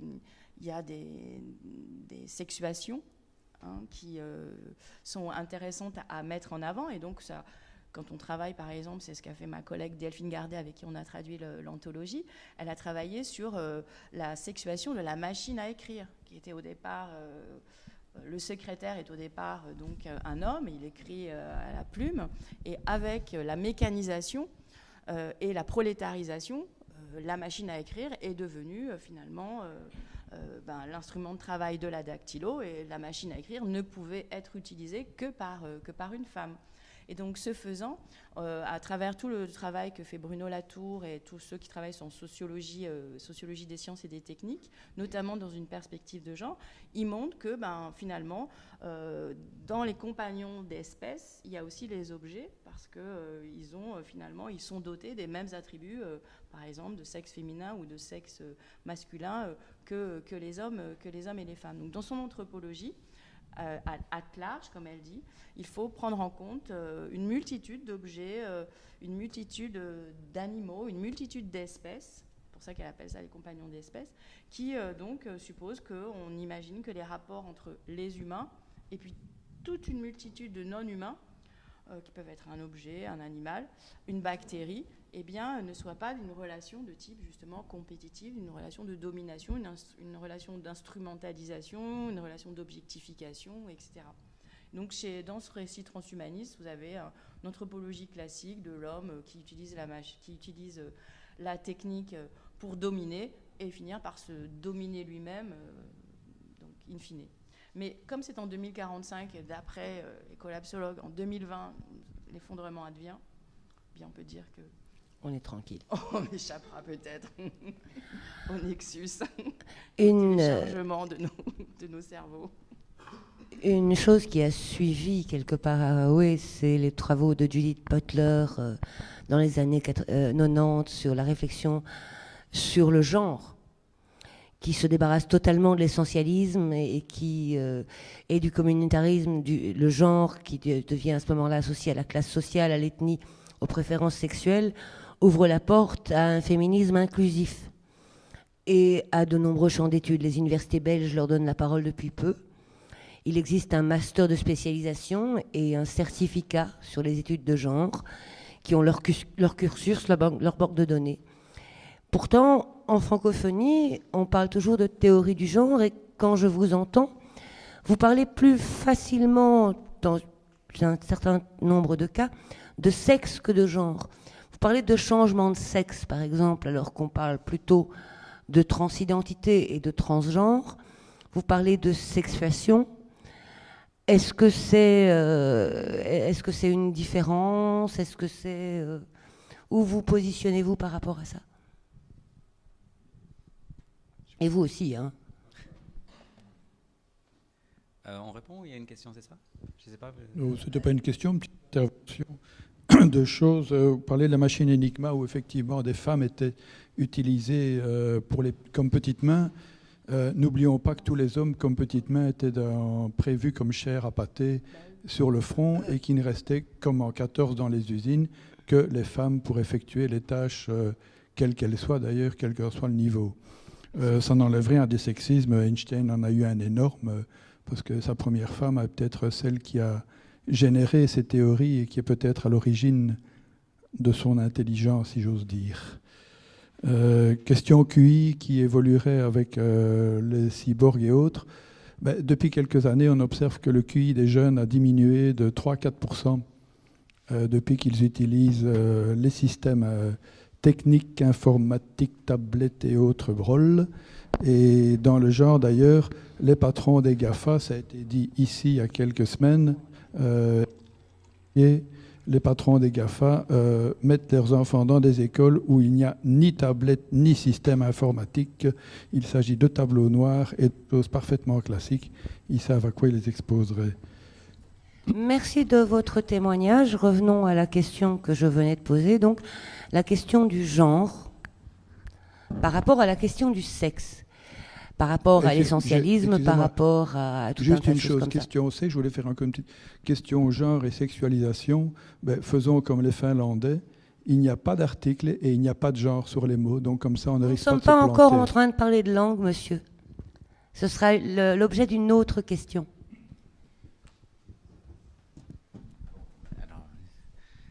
On va y venir. Sur sexe et genre, juste...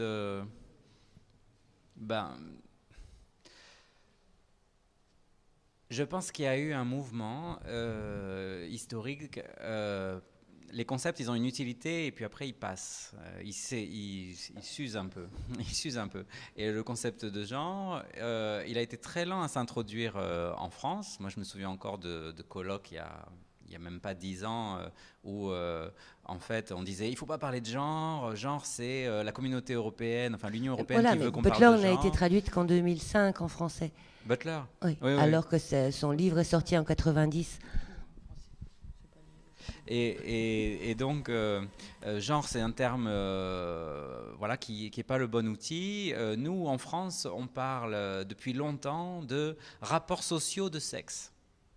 Moi, ça me surprenait parce que j'étais un jeune, j'étais plus jeune que j'étais, que je suis, mais je disais, non, mais il y a un concept qui est utile, qui est nouveau, qui aide à penser quoi alors justement. Et en fait, ce concept, il a changé de sens au fil des années. D'abord, on disait qu'il y avait une base biologique et puis il y avait des aspects culturels, et ça, c'était le premier usage du genre peut-être. Et puis, donc pour dire, par exemple, les compétences en mathématiques, l'orientation dans l'espace, tout ça, c'est pas nécessairement câblé biologiquement, c'est l'éducation, la société qui font.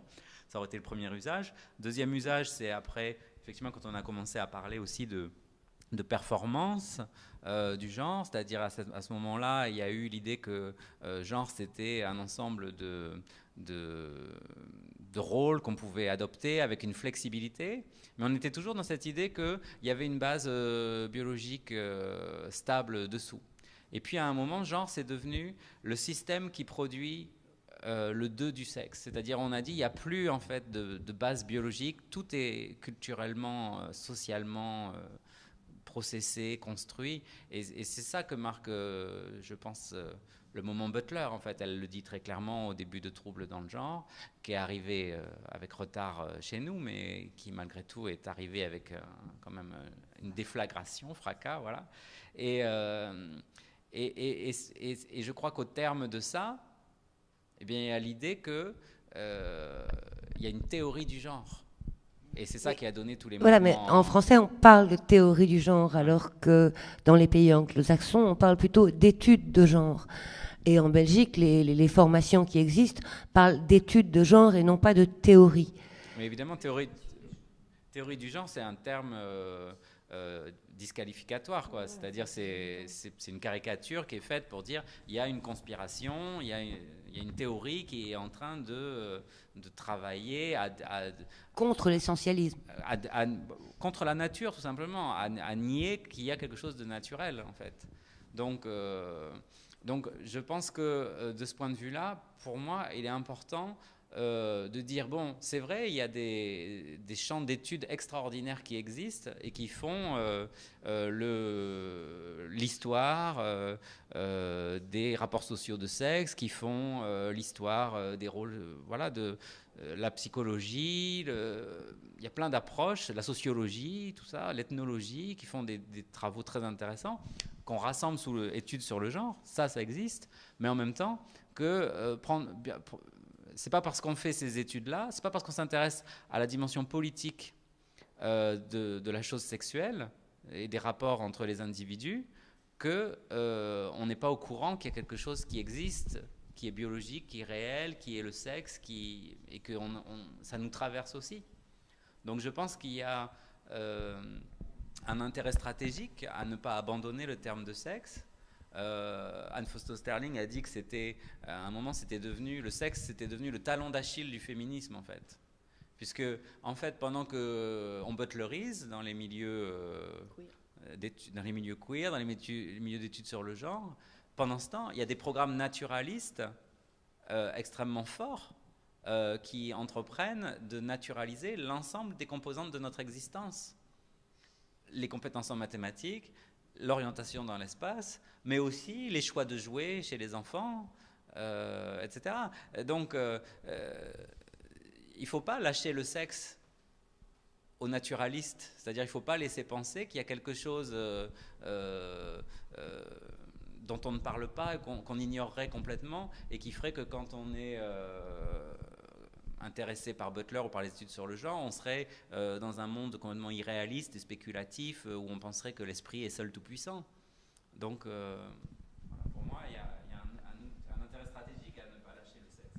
Mais dans le féminisme qu'on dit un petit peu justement de première génération, ce qui est mis en avant, c'est que on ne va pas nier forcément la division sexuelle au plan biologique, mais ce qu'on va essayer de montrer et de combattre, c'est tout simplement la hiérarchie et la domination d'un sexe vis-à-vis de l'autre au nom de sa naturalisation. Voilà, donc il y a l'idée, c'est qu'on ne nie pas qu'il y ait une division sexuelle. Ce qu'on va nier, c'est qu'il y ait des rapports sociaux de sexe, c'est-à-dire que les femmes soient moins payées, qu'elles aient moins accès à tel ou tel type d'études, parce qu'elle serait justement de sexe féminin. Donc ça, c'est la version la plus... c'est pas hasard si Haraway publie dans une revue socialiste. Voilà. Donc il y a quand même au départ cette idée que le féminisme, il se posait aussi ces questions, tout simplement des questions sociales et politiques, d'accès à l'espace public, d'accès... quand on a dit le privé politique, c'était aussi pour tout simplement faire en sorte qu'on sorte le féminin du privé et qu'il accède à l'espace public, qu'il accède à la professionnalité, qu'il accède à l'éducation, qu'il accède à des carrières en tout genre. Donc, moi, je fais un cours dans un institut catholique à Paris d'études de genre, et c'est pas évident parce que on en a parlé tout à l'heure. Et finalement, c'est très bien, ça se passe très très bien parce que cette entrée par tout simplement les inégalités sociales, les inégalités de formation, les inégalités de carrière, c'est totalement un socle commun. On comprend très très bien comment la division sexuelle peut être naturalisée pour finalement rendre naturelle l'inégalité sociale et professionnelle. Hein. Donc c'est un argument naturaliste pour finalement qui va couvrir une logique de domination. Et donc c'est un peu ça qu'on appelle les rapports sociaux de sexe, hein. Enfin, dans la version féminisme 1.0. Ensuite, voilà, il y a toute une... Moi, je rejoins assez ce que Thierry a dit sur cette idée que oui, il y a une matérialité des corps, et après, c'est toujours la question de quel est le sens comme médiateur qui nous permet d'accéder à ce qu'est cette matérialité. Et donc c'est toujours médié. Il y a toujours cette dimension sémiotique du sexe, mais ça n'empêche pas que le sexe existe et dans cette matérialité, quoi. Et, ouais. Julie voulait intervenir.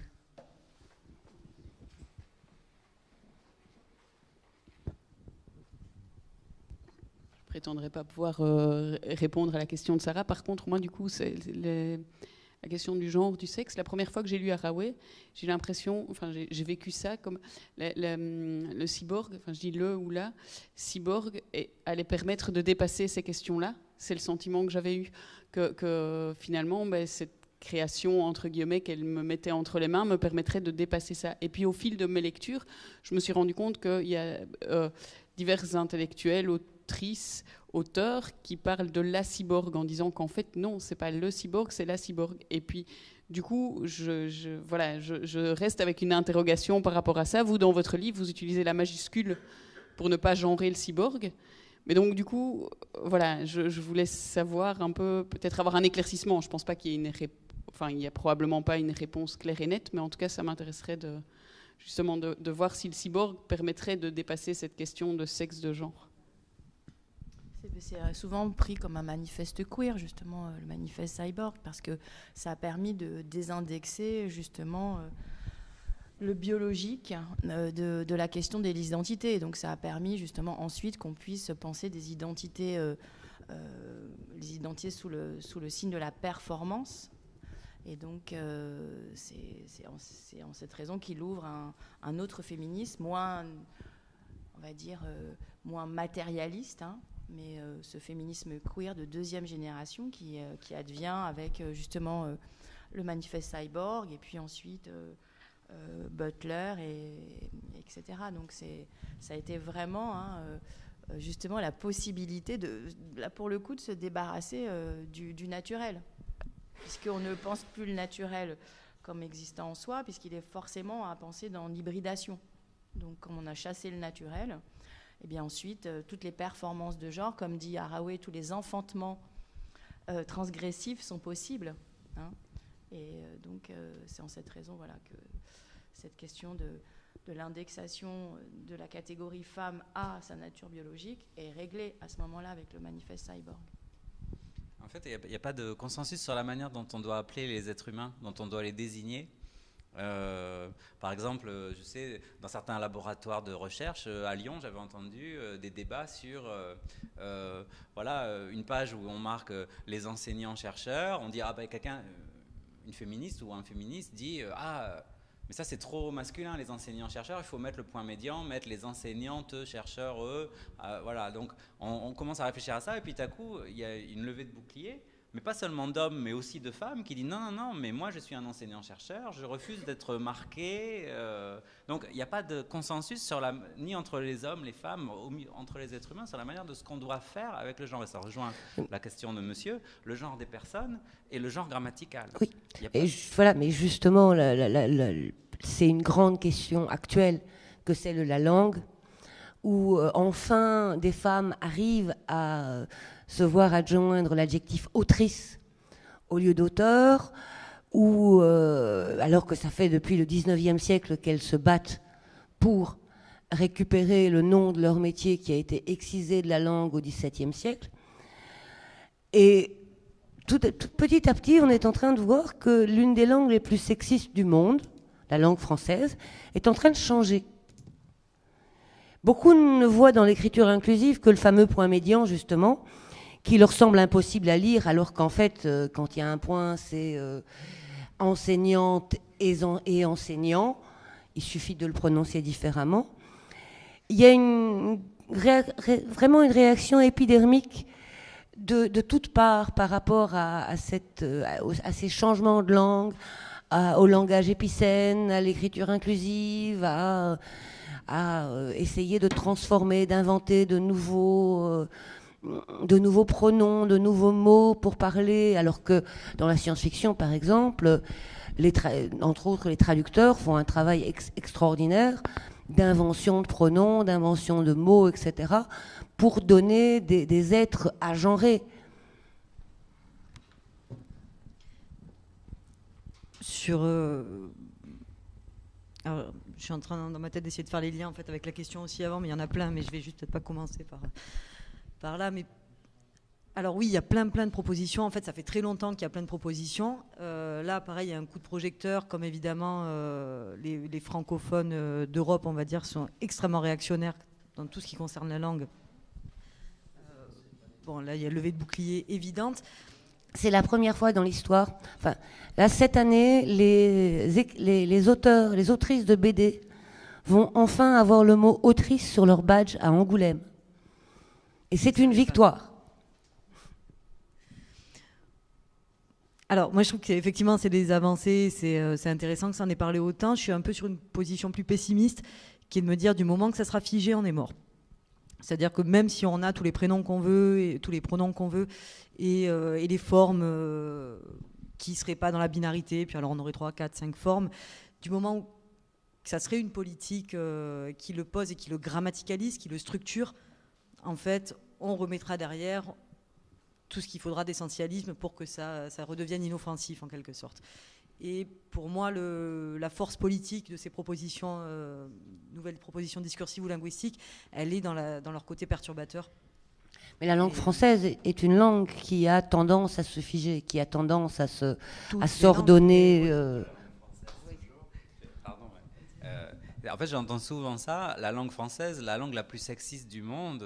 L'une des, j'ai pas dit là. D'accord, mais ça sort d'où en fait? Parce que, alors, je sais d'où ça sort. Ça sort en fait du fait qu'il y a le masculin et le féminin, il n'y a que 2 genres grammaticaux. Voilà. Alors ça, c'est très embêtant et problématique, c'est vrai. Et ça a des effets dans les esprits des locuteurs, la manière dont on se positionne, c'est clair. Mais donc, là, je sors d'une expérience traumatisante pour moi. J'ai passé 3 ans en licence de japonais. C'est une langue dans laquelle il n'y a aucun article. Il n'y a pas de marqueur de genre sur les mots. C'est une des langues les plus sexistes du monde aussi. Voilà. Donc, et pourquoi? Parce qu'en fait, en japonais, les marqueurs ne sont pas sur les mots comme ça, mais ils sont dans les manières de parler.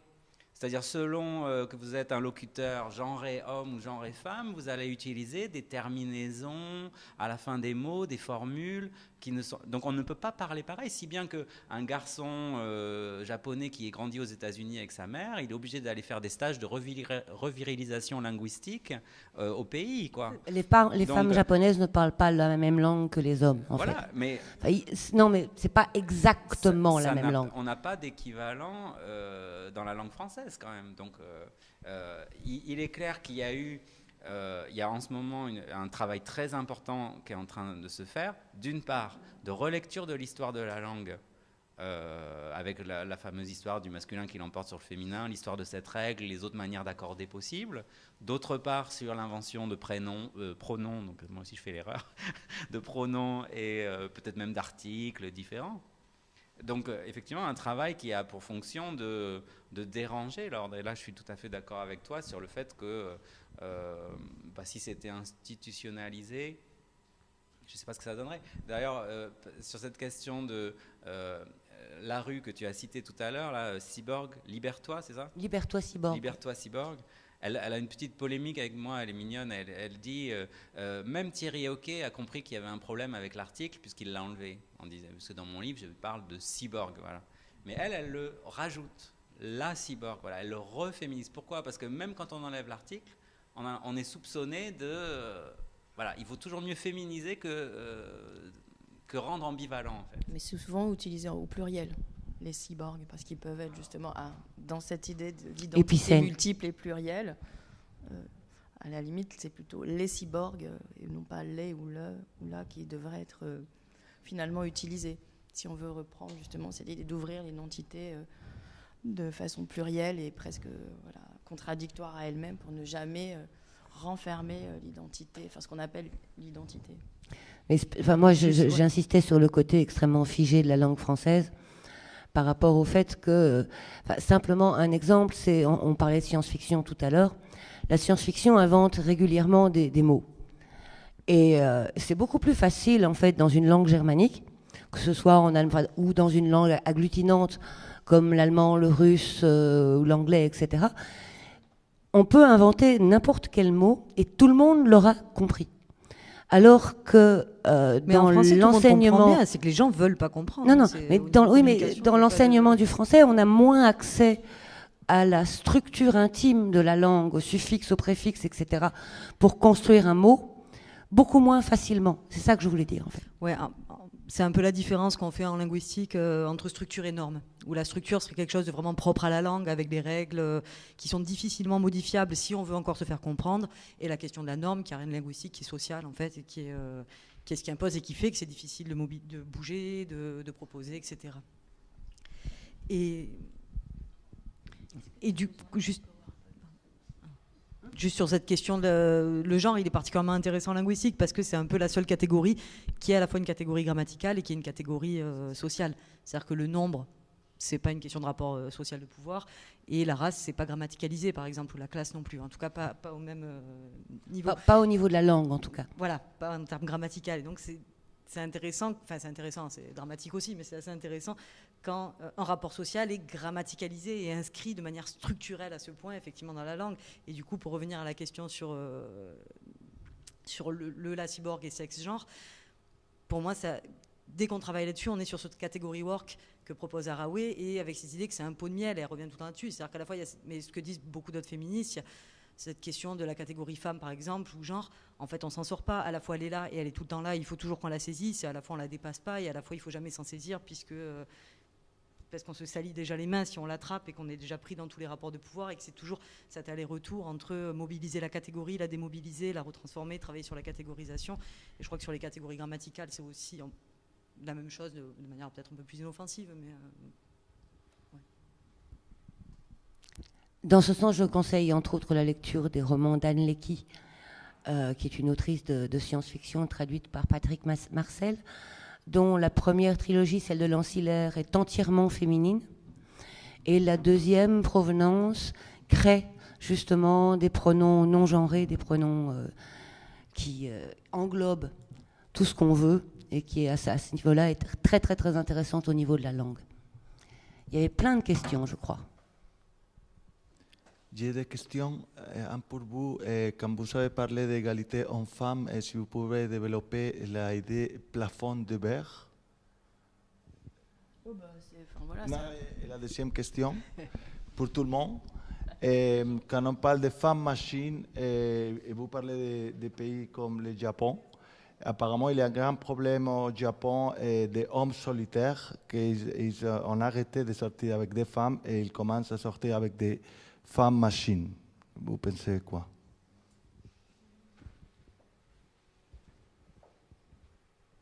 Qu'est-ce que vous voulez savoir sur c'est la... Ah, comment l'interpréter? Ah bah si on peut que l'interpréter, hein, mais si on connaissait un petit peu le mécanisme. Bah, ce qui est intéressant, par exemple, c'est dans les filières informatiques. Typiquement, on peut se demander pourquoi est-ce que, avec cette socialisation généralisée au numérique, il n'y a pas finalement un accroissement de jeunes filles dans les filières informatiques. Là, typiquement, on voit un petit peu ce qu'on pourrait, une façon d'interpréter le plafond de verre comme une intériorisation en fait de la domination, c'est-à-dire on se dit l'informatique via toutes les représentations sociales, culturelles, médiatiques, c'est pas un métier de fille, donc ce n'est pas pour moi et donc je ne vais pas lancer dans une carrière d'informaticienne. Donc, une partie du plafond de verre, c'est aussi lié au fait que on va à un moment donné, tout simplement ne pas pouvoir poursuivre dans telle ou telle filière ou de peut-être rejoindre des formations un peu moins qualifiantes qui vont être plus justement des BTS, des DUT, et donc pas aller vers l'ingénierie. Et donc ça explique que ce plafond de verre, il continue d'exister. C'est bien le problème de la domination, c'est que si elle était facilement opposable parce qu'on en connaîtrait tous les mécanismes, non, le problème de la domination, c'est qu'elle se reproduit parce qu'on la subjectivise, on l'intériorise à travers notamment tout un ensemble de représentations auxquelles on est confronté. Donc c'est un peu, je sors un peu de la bibliographie un peu féministe, mais bon voilà, c'est ce qu'on appelle aussi un peu l'habitus ou l'intériorisation, la subjectivisation de sa propre domination, qui fait qu'on se refuse même de se lancer dans ce type de carrière, quand bien même il n'y a pas de raison naturelle en fait. Et donc cette histoire d'hommes japonais et leur relation avec les sex-bots. En fait, c'est très intéressant de voir qu'il y a une tradition très longue de femmes robots, ou de robots femmes, je sais pas, ou féminisées. Alors, Ou bon. de poupées sexuelles. Alors que, justement, voilà, quand on parle de robots, on pourrait penser qu'on sort justement du genre, puisqu'on a affaire à des agencements purement mécaniques. Il n'y a rien de sexuel, hein, en aucun sens du sexuel humain. Donc c'est vraiment gynoïdes ou androïdes, on donne des formes. Et on produit. Alors là, c'est du genre projeté sur des créatures artificielles. Oui, mais c'est aussi la question du non-consentement. C'est pratique, un robot. Un robot ne peut pas dire non, ne peut pas avoir mal, ne peut pas refuser quelque chose. Donc, ce que j'allais dire, c'est que dans cette affaire de robots, je pense, de robots féminisés ou de poupées féminisées, il y a vraiment l'idée de marionnettes, quoi, c'est-à-dire de créatures qu'on peut manipuler à sa guise et qui n'a pas d'agentivité propre, en fait. Moi, je voulais peut-être rebondir juste d'abord sur ce que vous venez de dire, parce que je pense que les Japonais ont un tout autre rapport au corps que les Occidentaux. Donc il y a cette dimension-là dont il faut tenir compte également. Pour revenir à la langue, moi j'entends dans le pluriel, et j'ai toujours entendu dire que quand on met au pluriel en français, c'est le masculin qui l'emporte. Donc je n'entends pas que quand on parle des hommes, on parle des êtres humains en soi. Et puis pour revenir justement sur la création de pronoms, moi j'ai plus envie de dire qu'une langue est vivante et c'est l'usage qui fait que, comme on a adopté le mot anglais email, il ne faut surtout pas lui mettre un accent et retirer le trait d'union, sinon on a de l'émail en français. Donc les nuances sont très fines. Mais l'espéranto, par exemple, est une langue qui n'a pas pris du tout. Donc une création pure et dure. Il y a des propositions, il y a plein de propositions de pronoms différents. Voilà. Et c'est l'usage qui va déterminer éventuellement si l'un ou l'autre survivra. Mais il y a vraiment beaucoup de propositions différentes. Après, il y a eu courriel en français. Combien de gens l'utilisent réellement à l'heure actuelle? Voilà. C'est un canadisme, c'est un québéquisme en fait. Oui. Et moi je l'utilise très régulièrement. Adrel, courriel, ce sont des termes que j'utilise énormément.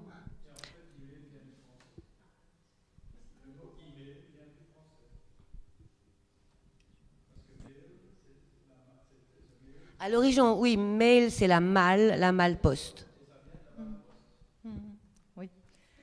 Il y a des allers-retours entre les langues qui sont surtout entre ces deux-là. Donc de toute façon. Après, ce qui est intéressant avec cette question de l'usage, c'est que évidemment, c'est toujours l'usage qui tranche et ce qui est imposé marche jamais vraiment. Mais là, dans le débat, notamment autour de l'écriture inclusive, c'est que tout le monde, quelle que soit sa position, s'est retranché derrière l'usage. Et notamment l'Académie française, qui est très opposée à tout changement, a dit, mais de toute façon, l'usage tranchera. En pensant que, bien évidemment, l'usage n'utiliserait pas. Et donc, je suis entièrement d'accord avec vous, hein, mais je trouve ça intéressant, cette mobilisation aussi de l'usage comme dernier arbitre. Et en fait, finalement, on n'a jamais une image vraiment de l'extérieur de la langue. Donc là, ce qui est en train de bouger, on ne peut pas prédire. Ouais. Et ce sont essentiellement des auteurs et des autrices de fiction qui créent les nouveaux termes. Et c'est à partir de leur écriture, de leur création, que nous choisissons. Je me suis un peu insurgé sur pourquoi le français serait une des langues les plus sexistes du monde, parce que j'entendais à travers ça aussi une sorte de complexe d'infériorité par rapport à l'anglais, où il n'y a pas de genre au mot, et voilà. Et il y a des pronoms genrés, mais le the c'était pas le ou la. Oui. Voilà, c'est pour ça. Je pense que sur cette question-là, d'une part, on ne doit pas renoncer aux ressources propres de notre langue. On doit se nourrir aussi des ressources des autres langues. Et je crois qu'effectivement, ici, la question de l'inventivité et du droit d'inventer en francophonie, c'est très important. Donc, je pense que... moi, j'ai toujours une préférence pour des inventions lexicales francophones plutôt que des importations de mots... mal digéré, mal prononcé, voilà. Donc, mais ça, c'est effectivement. Moi, je suis un locuteur parmi d'autres. C'est les locuteurs qui trancheront, mais effectivement, là, entre normes et usages, il y a des règles, et puis l'inventivité ne doit pas porter uniquement sur la torsion des règles, et on sait comment faire aussi des fautes en français à bon escient, c'est-à-dire avec une intention signifiante. Mais l'invention lexicale, c'est quelque chose de déterminant aussi. Moi, je voulais revenir plutôt au cyberféminisme, en fait, parce que c'est vite passé comme question. Et je voulais savoir un peu voilà, quels étaient les courants du cyberféminisme. Et parce que vous disiez entre réseaux sociaux et est-ce que c'était toujours d'actualité ? C'est vrai que moi, j'ai l'impression que plus que jamais, justement. Mais c'est peut-être parce que moi, je vois ça comme des logiques de hacking ou d'autres choses. Et donc voilà, je voulais un peu vous entendre, ce que vous disiez, Bruxelles, c'est un des lieux, mais tiens, quel genre de collectif il y a, puisque j'imagine que comme dans le féminisme, il y a plein de féminismes, et voilà, si vous avez des exemples ou des positionnements idéologiques de ces courants. Donc le cyberféminisme, c'est finalement la mise en pratique du manifeste cyborg d'Haraway, donc de hacker l'informatique dans une perspective notamment de genre, sans renaturaliser par ailleurs. Ça a donné lieu à notamment des collectifs d'artistes dans les années début 90, donc assez pionnières, notamment dans le jeu vidéo, dont aujourd'hui on reproche... Et on pleure toujours sur le côté extrêmement viriliste, guerrier, etc. des jeux vidéo. Mais bon, ça a été un des chantiers du cyberféminisme que de renouveler les mondes, les représentations, les avatars dans le monde des jeux vidéo.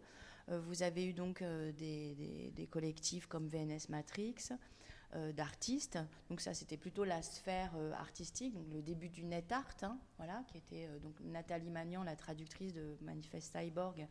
Elle était net artiste, donc ce sont ces artistes qui se sont saisis tout simplement de ces dernières technologies numériques à l'époque, dans les années 90. Donc il y a ces réappropriations artistiques.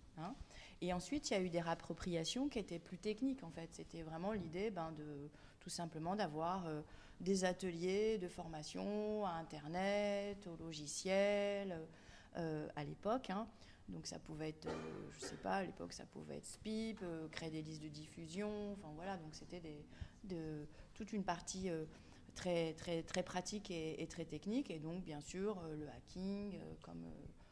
curiosité technologique qui n'a pas de genre, de sexe, je ne sais plus. Mais bon. Épicène. Non, mais je plaisante. Et donc, voilà. Alors, aujourd'hui, le terme cyber, même, il est un peu démodé parce qu'on parle plus en termes de connexion, de numérique, parce que c'est aussi l'époque où on pense que le cyber...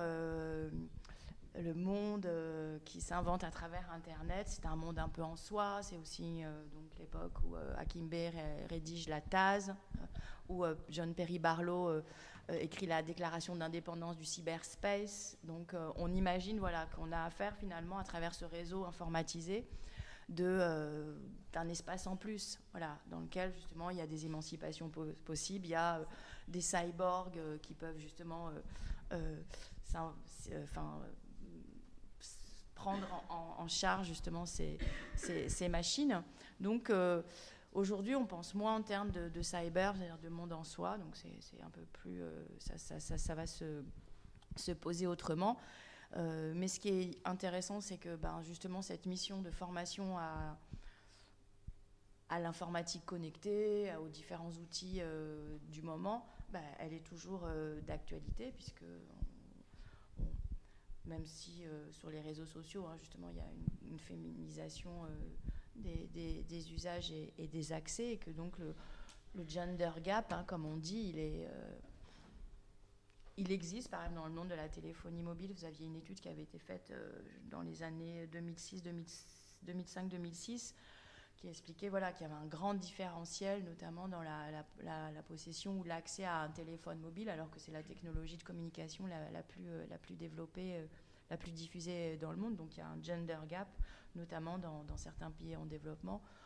Bon, au plan quantitatif. Dans les usages, quand on s'intéresse un petit peu justement au gender gap, on peut s'apercevoir que le mobile est quand même plus individualisant comme technologie de communication, et qu'on peut avoir des accès collectifs, par exemple, et familiaux à un même mobile, même si justement celui qui a peut-être acheté le mobile ou la carte SIM correspond peut-être à un nom masculin, etc.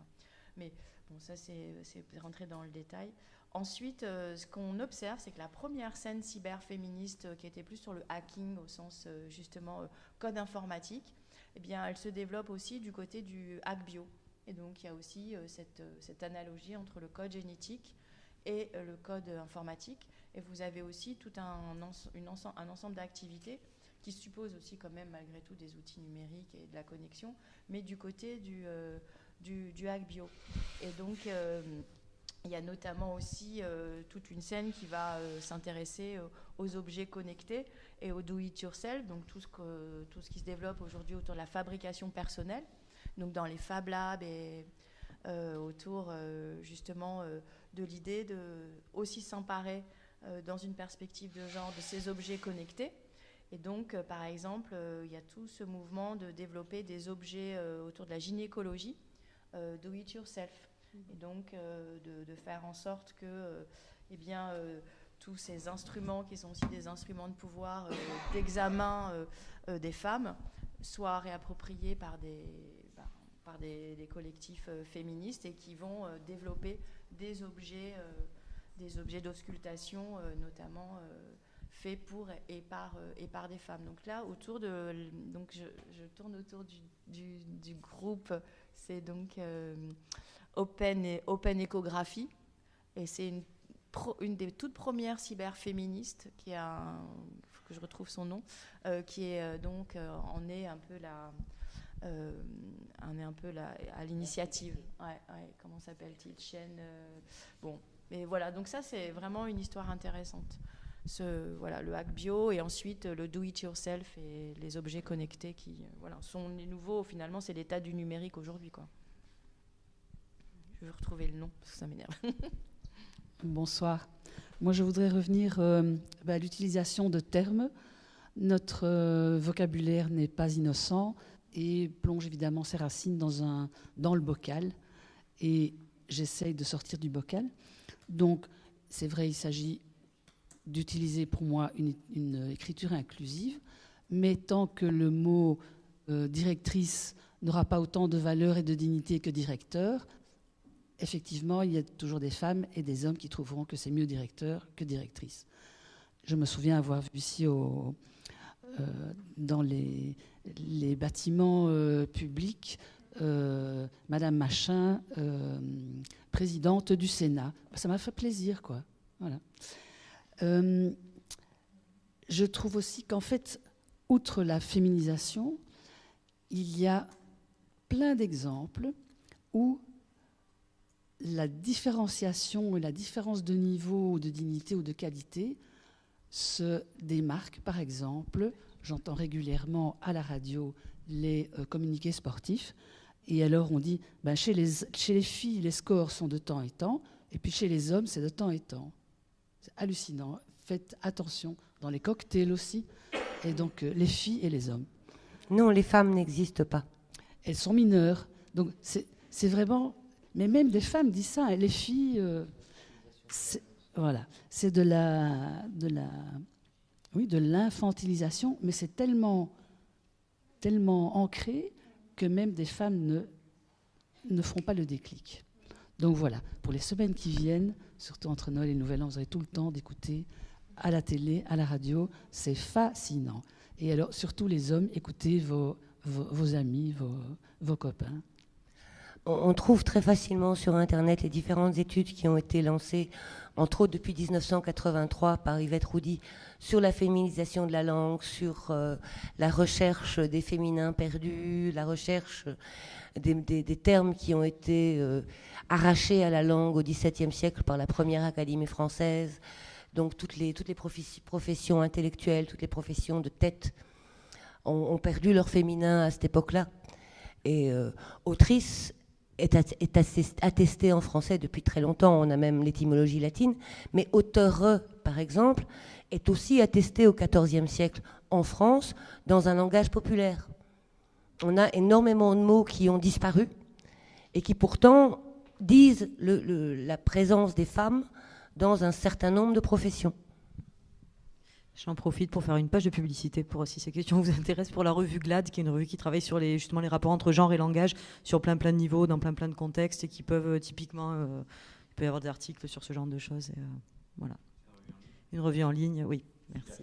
Et voilà, en accès libre. Ça fait un peu ringard, cyberféminisme, enfin, faut le dire. Moi, ça me fait toujours penser au cyberpunk. Cyber. Voilà, mais bon, quand on voit que William Gibson, qui est un des deux fondateurs, n'écrit quasiment plus qu'avec des personnages féminins, dans des romans ultra contemporains, ça réconcilie aussi. Oui, non, mais c'est juste pour... Donc elle s'appelle Xu Liashang, voilà, et donc Open Body Source. Donc voilà, c'est vraiment une pionnière du net art. Et voilà, donc sinon... D'autres questions? Cyberféministe, je vois. C'est logique.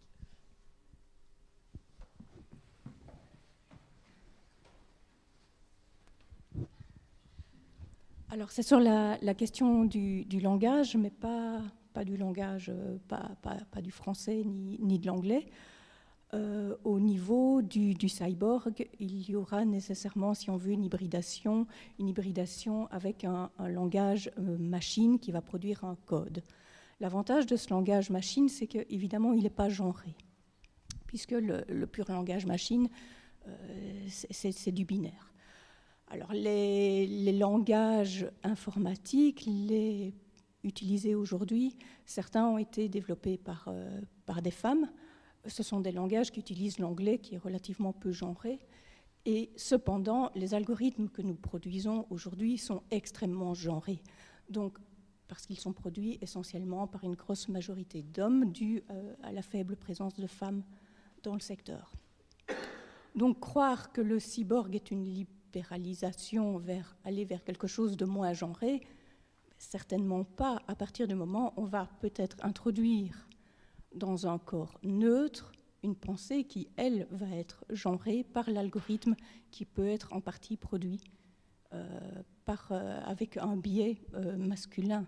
Donc je ne vois pas très bien où est la libéralisation, enfin la liberté. C'est la prise de pouvoir. Oui, puis il faut voir ça comme une figure d'imagination. Hein. Il ne faut pas prendre le cyborg comme existant réellement. C'est vraiment une figure d'imagination. Imaginons, voilà, de reprendre depuis le début de l'histoire de l'humanité. J'ai compris dans l'aspect métaphorique. De penser que, voilà, qu'est-ce qu'on fait de cette modernité qui a séparé en grands genres et en grandes entités. Donc c'était vraiment l'idée de réinitialiser, si on veut reprendre un langage informatique, de réinitialiser ce qu'est l'identité de l'humanité. Ça je comprends très bien, voilà. Mais c'est comme les pièces médicales et d'implants. Aujourd'hui, les avancées médicales sont particulièrement développées par des hommes, et donc on implante dans le corps des femmes des pièces conçues par des hommes. Et testées sur des hommes. Ou pas. L'essentiel des tests médicaux se font sur des hommes, parce qu'on considère que Il faut absolument, et c'est vraiment ce que disent les médecins et les chercheurs, il faut absolument protéger la matrice et les ovaires des femmes. C'est la chose la plus précieuse du monde, n'est-ce pas, hein? Et donc il faut la protéger et ne pas faire de tests médicamenteux ou de tests d'hybridation sur les femmes, parce qu'on risquerait d'endommager leur capacité reproductrice. Ne jamais oublier qu'une femme est une matrice et une paire de mamelles. Je voulais juste dire là-dessus, il y a deux... on connaît le test de Turing qui consiste à savoir si on peut reconnaître si l'entité, l'intelligence qui vous parle de l'autre côté du mur est une machine ou un être humain. Mais en fait, il y a un second test de Turing qui consiste à savoir si la personne qui vous parle de l'autre côté du mur est un homme ou une femme, en fait. Et le parallèle entre ces deux tests est intéressant parce que, justement par rapport à la question que vous posiez de la neutralité possible de l'intelligence et du langage de l'intelligence artificielle. Voilà. Ce qui m'intéresse, c'est finalement à quel moment on accepte d'être des êtres humains. C'est-à-dire à quel moment on sera prêt à enterrer l'âge de guerre, en quelque sorte, et effectivement, comme vous disiez, je ne sais pas, du coup, est-ce qu'il faudra que tous les mots soient épicènes, directeur, directrice, est-ce que ça aura encore un sens? Est-ce qu'on devra dire plutôt responsable, voilà. Responsable de l'école. Il n'y aura pas à accorder, il n'y aura pas à choisir. À quel moment, donc, quelle est la place, finalement, des déterminants sexuels dans nos identités? Voilà. Et je pense qu'on est tellement accoutumés, de fait des rapports sociaux, du fait de la division sexuelle du travail reproductif aussi, à penser à la différence des sexes, du fait aussi de la focalisation entre hétérosexualité et homosexualité. Il y a plein de facteurs qui font qu'on est plus attentif à la différence des sexes qu'à la ressemblance des sexes. Voilà. C'est Belinda Cannon qui, dans je ne sais plus quel ouvrage, expliquait qu'il y a un certain nombre de moments dans notre vie, que ce soit quand on jardine ou quand on tape à la machine, où nous ne sommes pas sexués, où nous sommes juste humains. Et je crois que c'est aussi à ça qu'il faut penser. Que c'est essentiellement dans la séduction et dans le rapport amoureux et le rapport de séduction que nous sommes véritablement sexués, et que le reste du temps, notre sexuation, notre genre, n'a en fait pas tant d'importance que ça. À part au niveau du combat féministe ou des choses comme ça, d'arriver à une égalité, d'arriver à quelque chose de plus juste entre tous, hors les relations de séduction, etc., ça n'a aucune importance. C'est un peu dommage de rester dans cette... Enfin, on était justement parti du cyborg qui renouvelait l'anthropologie et donc la place des humains dans le monde, et c'est dommage, mais c'est l'état actuel justement des inégalités qui nous oblige à toujours redonder dans finalement la différence, en effet... la différenciation sexuelle et la différence des genres, parce qu'elle est fondamentalement, elle renvoie à des inégalités sociales, professionnelles, économiques. Donc la seule réalité de cette division, pourquoi on s'intéresse à la différence, c'est parce qu'elle est injuste, en fait. Donc c'est pas parce elle se traduit, elle se manifeste dans des inégalités sociales, professionnelles, culturelles, etc. Et donc dans l'anthropologie cyborg, il y avait l'idée de repenser la place de l'humain dans le monde et la place des humains entre eux, mais justement en élargissant à ce qu'elle appelait les non-humains et les compagnons d'espèce. Et donc là, voilà, c'est là qu'il faut aujourd'hui faire preuve d'imagination dans ce moment de l'Anthropocène, et c'est pour ça que son dernier ouvrage est autour de cette question de l'Anthropocène, parce que finalement nous sommes là, les uns les autres, nous en tant qu'espèce, autant menacés d'extinction que les abeilles, par exemple. Et donc c'est un peu une question d'homme ou de femme et de rapport de domination. Là, on est dans une logique non pas d'inégalité ou de domination et de hiérarchie, mais on est dans une logique là d'extinction des uns et des autres. Voilà.